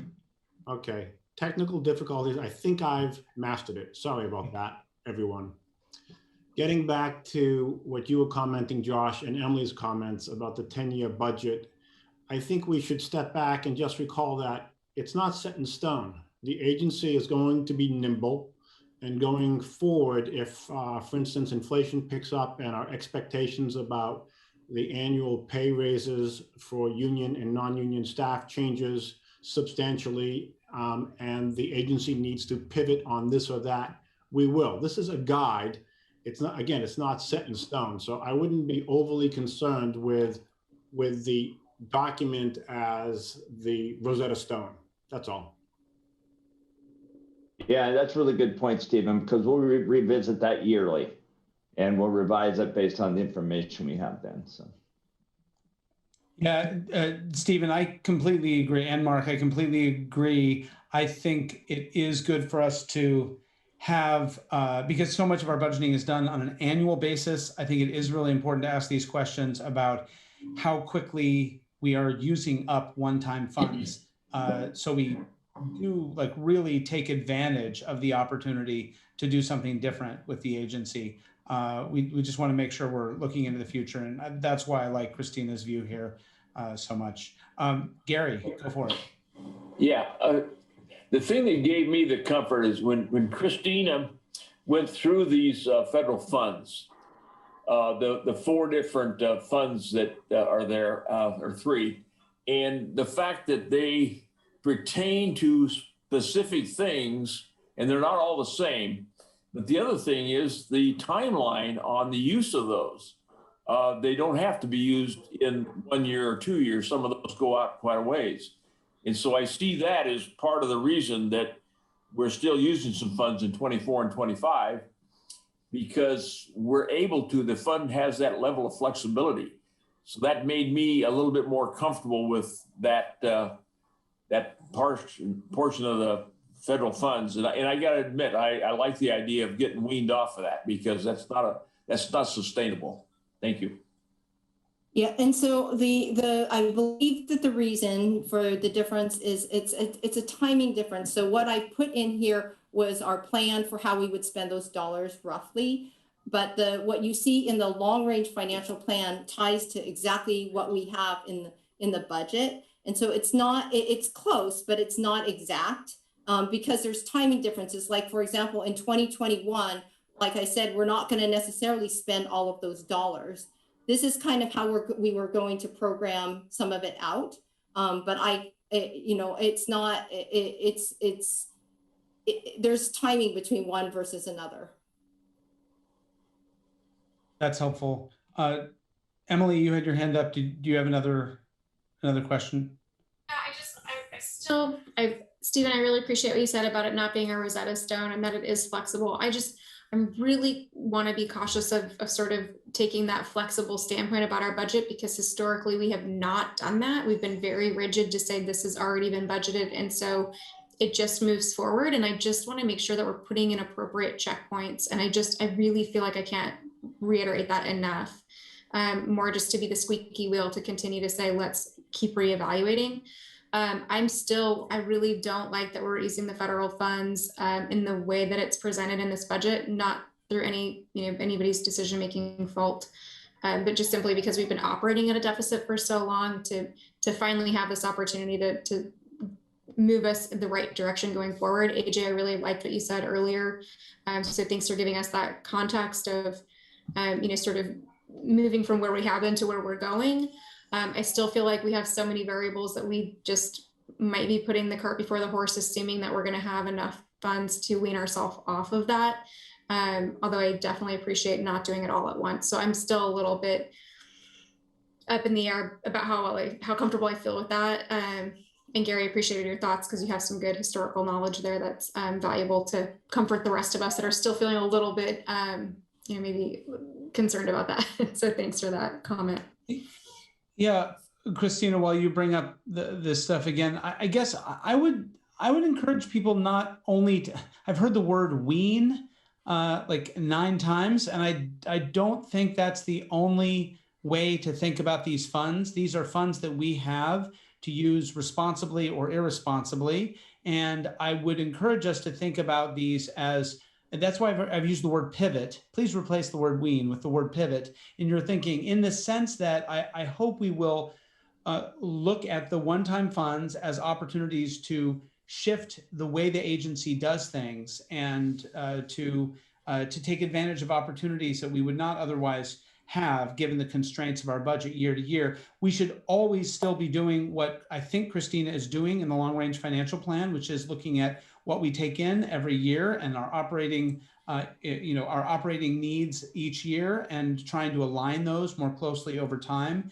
But we have some opportunities to do things differently and to like build a bridge that is not so disruptive, right? Like if you have to shift to the long term in 1 or 2 years, that can be extremely painful, and it can either leave a lot of people without transit service, or force layoffs, or we'd miss opportunities to make smarter long-term investments. And so I guess I see this as opportunity. That said, I completely agree with Emily's like really important sentiment about like keeping a closer eye on this than we do when things are moving more routinely from year to year. So that's why I appreciate, AJ, that you said we'd probably be looking at this again, by September, as a committee potentially. Jess, go for it. I'm sorry, but I still don't understand, because I thought the ARPA funding was supposed to be for operating expenses up to 2024. And I don't see, like, shouldn't there be a row on operating expenses that say federal funding? So when I did the long range financial plan, the long range financial plan was done, so part of it is a timing of the process. So when I started the long range financial plan in December, we did not have ARPA. So I was planning for a model that allowed us to wean ourselves off of the federal assistance. Then we got ARPA in March, right? So we just had ARPA. So then what I was doing when I was trying to show the color of money slide here was how we were going to use those federal operating dollars for operating. And then what I was saying was we were going to move it from what was being spent in operating from using our general fund to using our general fund for the capital on this line, and instead using the funds that we needed to use up for operating those ARPA and CRISA dollars that are going to expire. But because the long range financial plan was done before we had the ARPA, it doesn't currently reflect all of the ARPA dollars in there. And so I guess what I'm saying is it's the color of money thing, which is that the total dollars stay the same. But what we're doing is we're going to use more of our general fund dollars to pay for some of the capital projects, and use more of the ARPA and CRISA dollars to pay for our operating. Does that make sense? If it doesn't, we can stop there and explain that, because I do see how that can be a point of confusion. So why don't we stop there and ask the committee if they want more clarification on that, because it is a big chunk of money. So we definitely want to make sure that you understand that. Should it not have a line in our long range financial plan for, I mean, I understand that it can change and that we can take general fund money and change things. But the ARPA money is all for operating expenses. And so now that we know it, is it just because of the timing that we got it in March, or is it because, It's because yes, you got it in March. And let me explain something. I do want to say for this purpose of simplicity, we talk about we got it in March. We don't physically have it. It's not like the stimulus, I guess, people who got dollars that went into their bank account. That's not the case for us as a public agency. When we say we got it, we say that there was a news release that say that we got it. We really physically do not have the last 2 rounds of dollars. What happens is we are going through a long administrative process, but the dollars are secured because the federal government has allocated them to us. So we don't physically ever have them. We bring them before this budget committee. And what we do is we tell you how we're recommending we program them in. So what Christina has shown by this graph is what she's saying is the long-range financial plan is what is sustainable. That's what a 10-year financial plan should be, based on all the assumptions that she knew and everything that she put together. This graph you see here is what she's saying is, without going crazy on a spending spree, right? We have all this money, we're gonna spend it. We know it's one-time money. So all she's doing is she's swapping it out. She's swapping out dollars. And what she's explaining is, there was questions about how are we gonna use these dollars that will be allocated to us?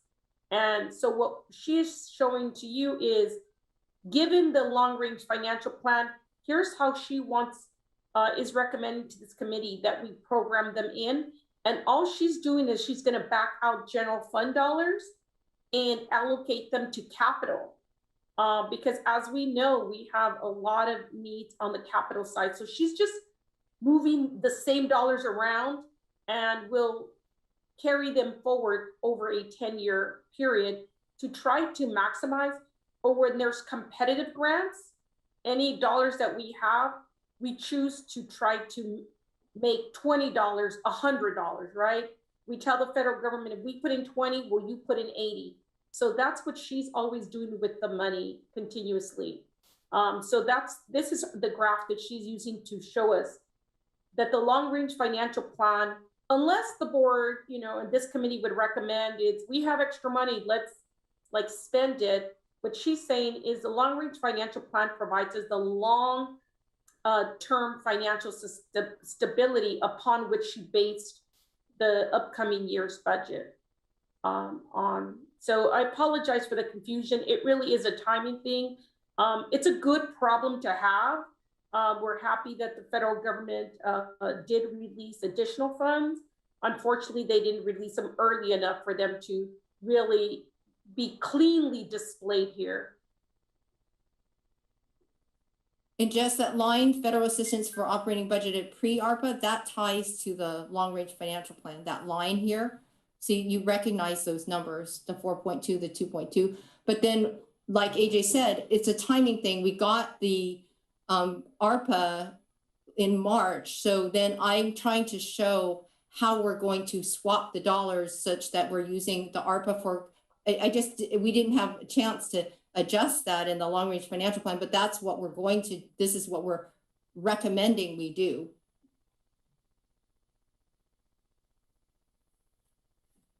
I don't think I saw this chart until tonight at the Zoom meeting. So, and I can hardly see it right now. So oh, sorry, I can make it bigger. It's hard.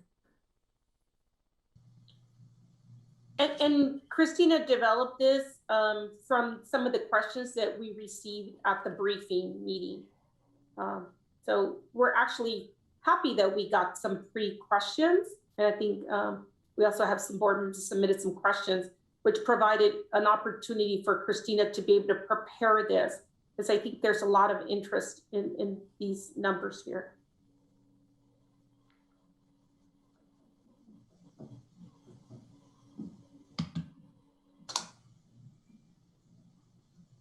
Thank you. All right. Any further questions before I think we move back to approval?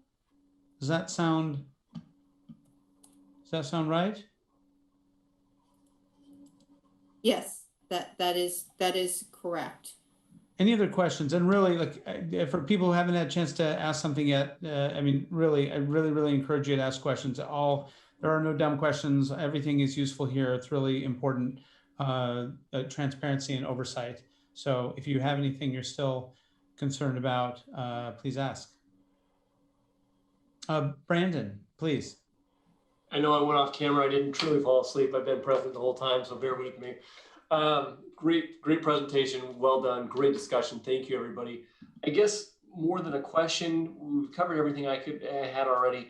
is more just a word of caution. You know, we've built a long-range financial plan, which is a great strategic tool, but it's built around a funding pool that diminishes over time in our roads. So what I've seen, you know, my concern is that these organizations have this stimulus funds, this, you know, we have cash flush, and we grow into that. We get comfortable within it. So I just want to make sure that we exercise, you know, fiscal prudence, you know, in years down the road, so that we don't have this one-time influx of cash, and we write the organization only to expect that you know, that influx to come in year 2, 3, and 4 down the road. So I do agree with how you presented it, and you know, the diminishing with time, or the reduced use with time, but just cautious us for next year to make sure that we've accounted for that.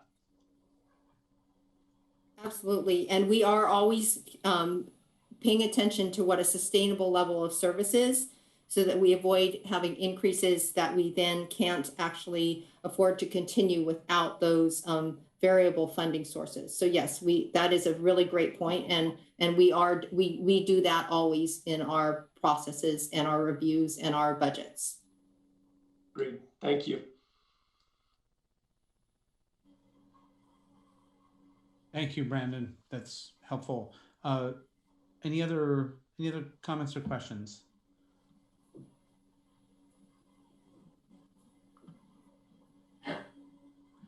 Jess.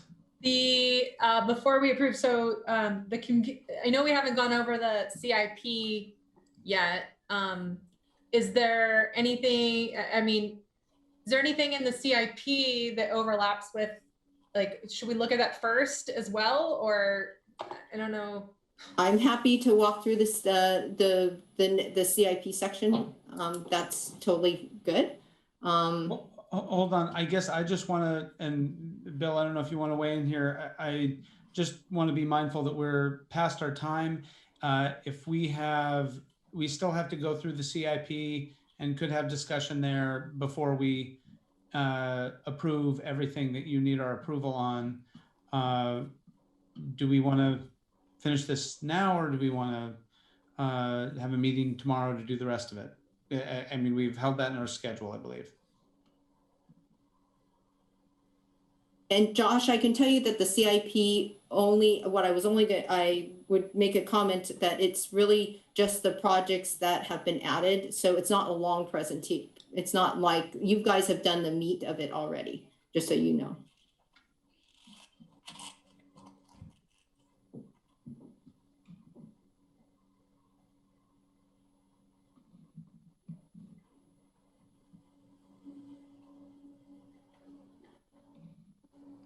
Let's go ahead and finish it. Is that okay with people? If, what do you think? Quick show of hands or thumbs up. That's okay. Yeah. Okay. All right. We're going to power it out. That's what All right. Let's power it out. This is the last part, is the amended CIP. And this committee actually reviewed the community investment plan, which is also known as the CIP, in detail in October. And then the board approved this CIP in November of 2020. The amended CIP reflects the grant funding available, project timing adjustments, and new projects. I will review the new projects added, as all other projects were reviewed in detail in October. So no approved projects were removed, and only the Franklin Boulevard Transformation Project was a CIP addition that had an impact on the fiscal year 2022 budget. All other projects are planned for beyond fiscal year 2022. So the projects that were added to the CIP related to state of good repair were the Glenwood Petroleum Fuel System Improvements, which is to replace the petroleum and fluid dispersing system that has reached the end of its useful life, and the Gateway Station Improvements, which is planned state of good repair maintenance of the Gateway Station.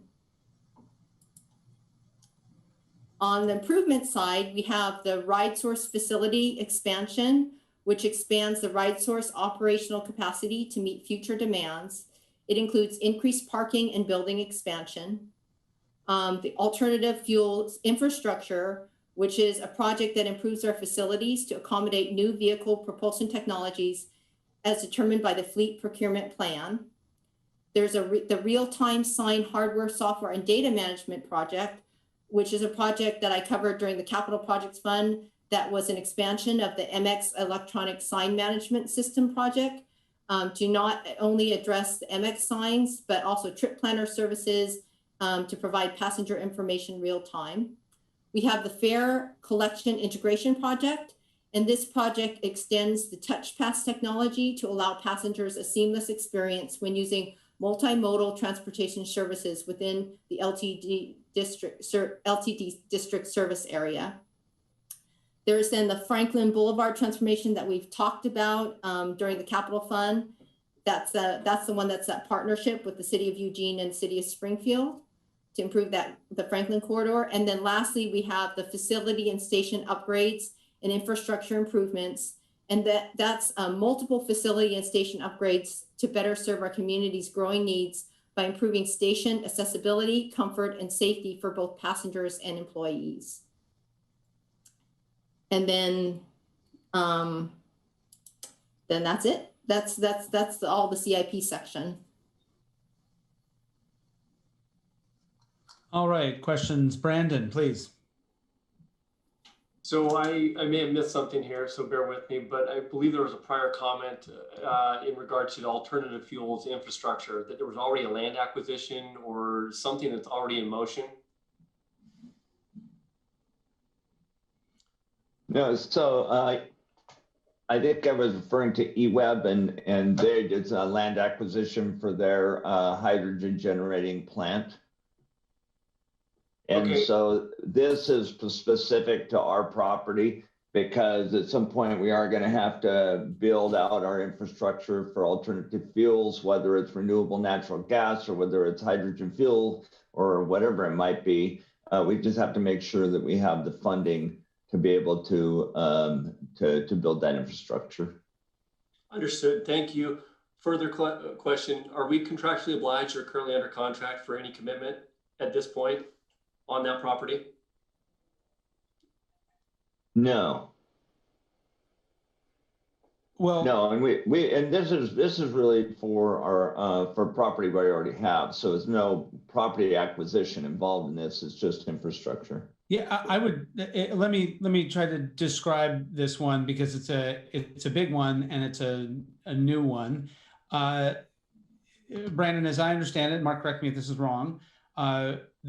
The fleet planning that we're doing right now with the help of a consultant will give us more of a sense of direction about whether we go more into electric buses, or we try to bring in more, as Mark said before, we try out hydrogen, or we try out renewable natural gas. Any of those would require some additional infrastructure for fueling or charging, but we're agnostic about that now because we're still doing the study for the fleet. And so this is really about, this could be more charging stations, or it could be more renewable natural gas fueling stations, or something else. Is that a fair way to put it, Mark? Yep, that's accurate. Okay, thank you. Thank you, that helps. I'm just trying to clarify if we're being presented with a $6 million budget item, and I want to make sure that we're not already contractually obliged to proceed with some type of infrastructure on this property, and then being, rubber stamping it after the fact. So just a clarification on my end. Yeah, no, that's such a good point. I guess I would, we had that discussion earlier about the strategic business plan, where we were basically saying, Christina laid this out saying, hey, policy objectives laid out by the board will inform the budget. I would say that this is responsible budget planning, because staff is looking at, our direction with our climate policy, saying, oh, we're going to have some changes to our fleet. How do we budget for infrastructure improvements to support those future changes, whatever they are? So I think that's the lens that I see this through, but it's a really good question.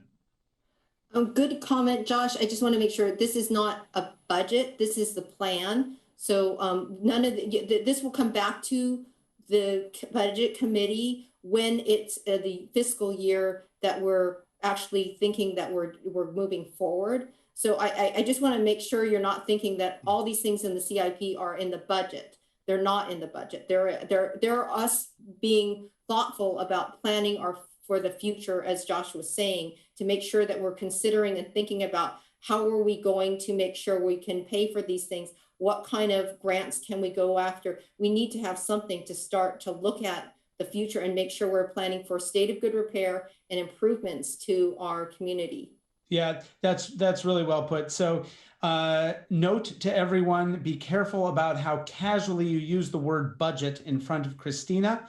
Yes, I was using it as a mere layperson. You're right. This is sort of a budget planning tool, but it is not a budget. Thank you for pointing that out. That's a really key distinction here.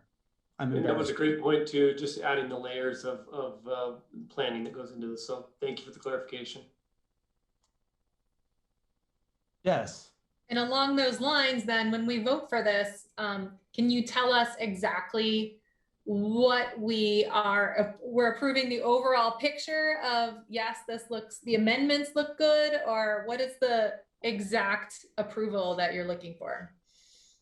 Yeah, so you're with the CIP, you're approving that the plan, the projects that are in the plan, so are projects that support our core function, our LTD's mission, and they make logical sense.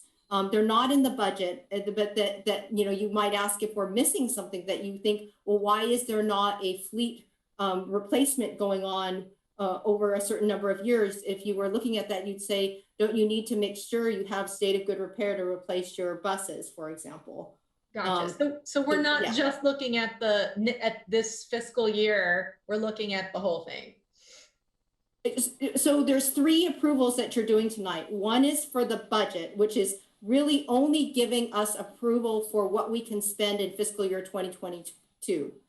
Then you're approving something that's the amended CIP. So it means that the board approved most of the projects in that document already, but that there are new projects that got added that I just walked through, and I'm making sure that those projects actually align with the mission of LTD, that they make sense to you. But in the end, there's 2 other checks that before any of the spend happens on those projects.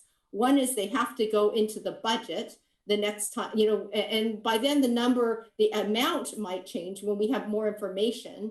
And you also are looking at whether or not, the other is the board actually approves every single contract.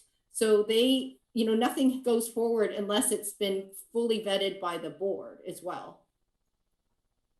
I don't know if I answered your question, Jess. Yeah, no. So would it be appropriate then to perhaps comment on an item in here like the UO Station South, and just sort of question what the plan is and what the board's thinking on including that in the CIP is? Sure, and I think Mark could probably talk a little more about the UO South. Yeah, so we've updated the U of O North Station here a couple years ago, and the U of O South Station we haven't yet. It's an old station and it needs work, and so we will be upgrading that station, and that's part of the CIP. That's part of the planning process, and so. It's just a dated station that needs upgrading.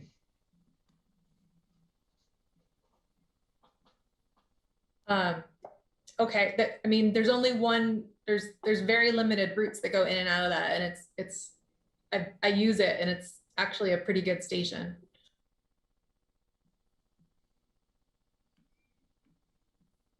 Mark, do we want to pull Joe over? I know Joe has a lot of project detail on that one. That feels appropriate given the magnitude of the expenditure. I think Jess's question is reasonable. It'd be good to hear about it. Camille, will you see if Joe's in the audience, or Randy? Yeah, I got Joe pulled over. His name was bouncing around in the list there. He should be there now.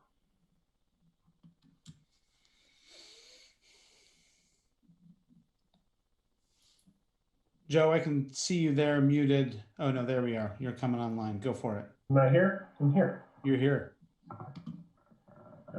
Yeah, just happy to add a little more context to the U of O Station South.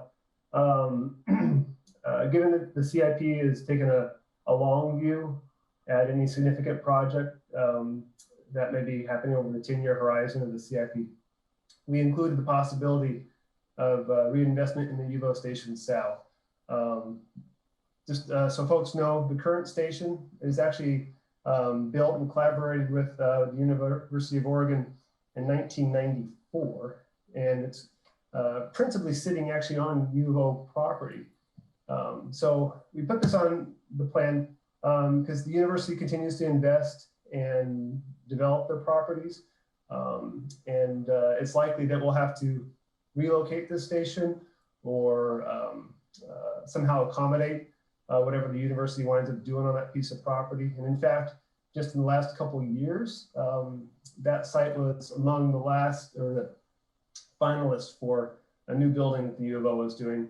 It wound up not being the property they decided to develop on, but we know it's probably coming. So it's really just out there so that we know we're probably gonna have to do something on it, but that'll come more into focus as we get closer to it and the university actually winds up having a plan out there. But we'll partner with the university on whatever we wind up doing there for the benefit of the students and staff and faculty. But more detail other than that, it's just that we know it's probably got a limited life, mostly to do with what the university might do on that property. And Joe, we're talking about the station next to the PLC parking lot. Yes. Okay. That is primarily sitting on UVO property. Right. Yeah, and when I asked the U of O about this last year, it was, as you said, they had sort of canceled their plan to do anything with that lot. And so, I mean, it's primarily serving university students. And so, and the three routes that actually go into it, there had been some talk of the Transit Tomorrow route redesigns and stuff. And actually most of those, all but like one, would cease going in and out of U of O South. And as of right now, during the pandemic, there's actually only one route going in and out there. So I was just kind of curious as to, it seems like it needs to be part of a larger plan. And I was, wondering about that $5 million and whether that, is really a good use of resources. Well, again, Jess, this is a plan, not a budget. And so anytime on the horizon, and there's a lot of activity around the U of O, and we never really know what the U of O is going to do for sure. And so if we don't have it in the CIP and 2 years from now, the U of O decides, well, we're going to do this now, and you've got to move your station. If we didn't plan for it, then we're going to be scrambling for money. So, it's better to have it in the plan and not budget for it. I mean, we can keep moving it out every year until it happens, but this is a plan, not a budget. So that's one thing to keep in mind. Thank you, Mark. That's helpful. Yeah, that's well put, Mark. I mean, I guess I'd also just remind people, I don't know, people on this call or people listening in who may not have this front of mind. I really encourage people to think about the U of O, and not just students, right? U of O students, staff, and faculty, and other people heading in there as really the anchor tenant of the transit system. It's a really large share of our ridership. And U of O has built a lot of buildings on top of parking lots over the last few years. There've been a lot of real pressures on parking, and that's actually awesome because we have amazing other ways to get around. We have amazing infrastructure for walking, biking, and transit. And so I think I guess I appreciate Jess's question. I had just read this as kind of additional infrastructure to support, essentially increasing transit service to U of O. But as Mark pointed out, yeah, it's just a plan at this point. So we'll figure out the details as we go. Other questions on these the amended CIP?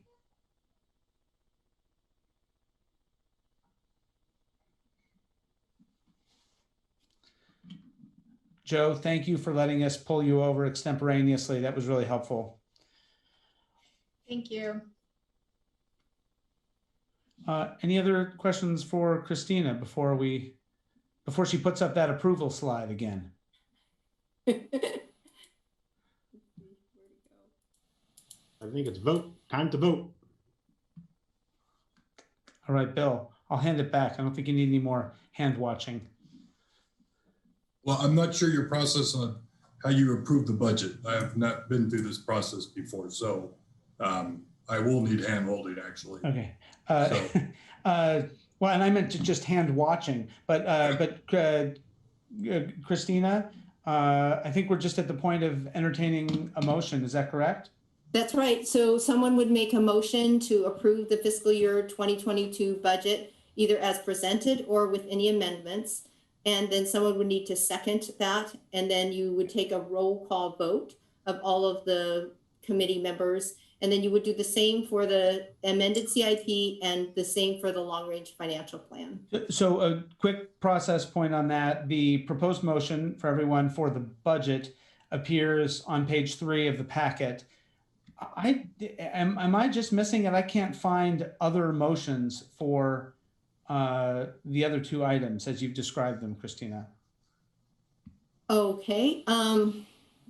I mean, we can do it. It's not that hard, but you need 3 separate motions. Is that correct? I do believe that I need 3 separate motions. Yeah, it's 3 separate motions. Okay. Well, let's start by entertaining a motion as written for the FY 21-22 budget.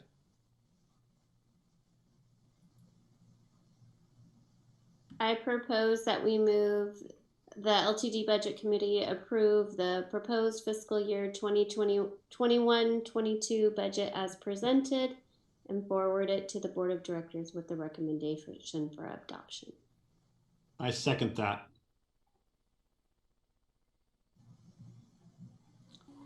All right, moved and seconded. Is there further discussion?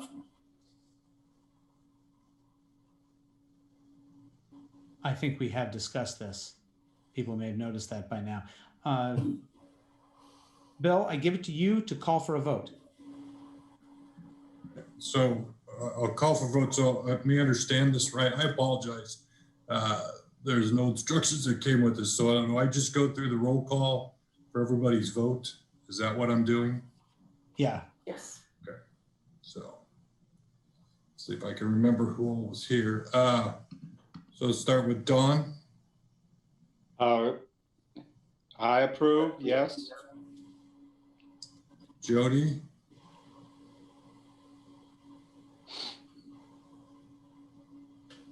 Jody. Jess. Jess. Not here. I approve.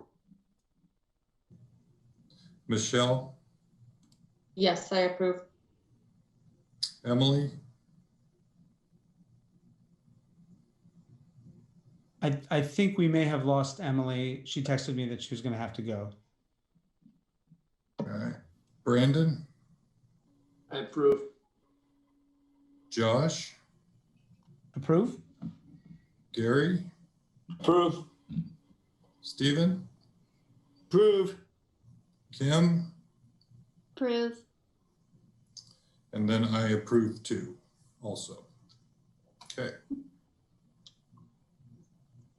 Think we got everybody?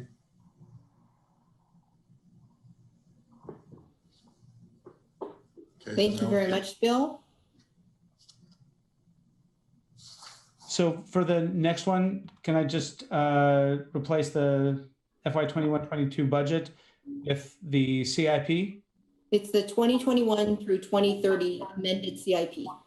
All right. Well, then I move that the LTD Budget Committee approve the amended 2021 through 2030 CIP as presented and forward to the LTD Board of Directors with the recommendation for adoption. Second. Okay, with the first and second, then we'll go through roll call for votes. Michelle. I approve. Dawn. I approve. Jess. I approve. Brandon. Approve. Josh. Approve. Gary. Approve. Stephen. Approve. Kim. Approve. And I also approve. Okay, motion passes. Excellent. Thank And you. then Christina, our last item is is it the long-range financial plan that needs Yep. separate approval? That does. It's a 2021 through 2030 long-range financial plan. Okay, well, does someone else want to join the excitement, or should I? I'm just going to go for it. I move that the LTD Budget Committee approve the proposed 2021 through 2030 long-range financial plan as presented, and forward it to the LTD Board of Directors with a recommendation for adoption. I'll second. Okay, we have a first and second, so we'll go through roll call vote. Michelle, Approve? Dawn, Approve. Jess, Approve. Brandon, Approve. Josh, Approve? Gary, Approve. Stephen, Approve. Kim, Approve. and I also approve. So the motion passes. Excellent. Okay, do we have anything else to discuss this evening? Nothing else to discuss. I just want to thank you guys. I know this is a really long meeting and a lot of information. And I just appreciate the thoughtful questions and, you know, all the engagement that you guys had in the process. So thank you so much. Well, thank you, Christina. Thank you, AJ, Mark, everybody for all the information you put together for us. And with that, I will adjourn the meeting. Thank you. Nice work.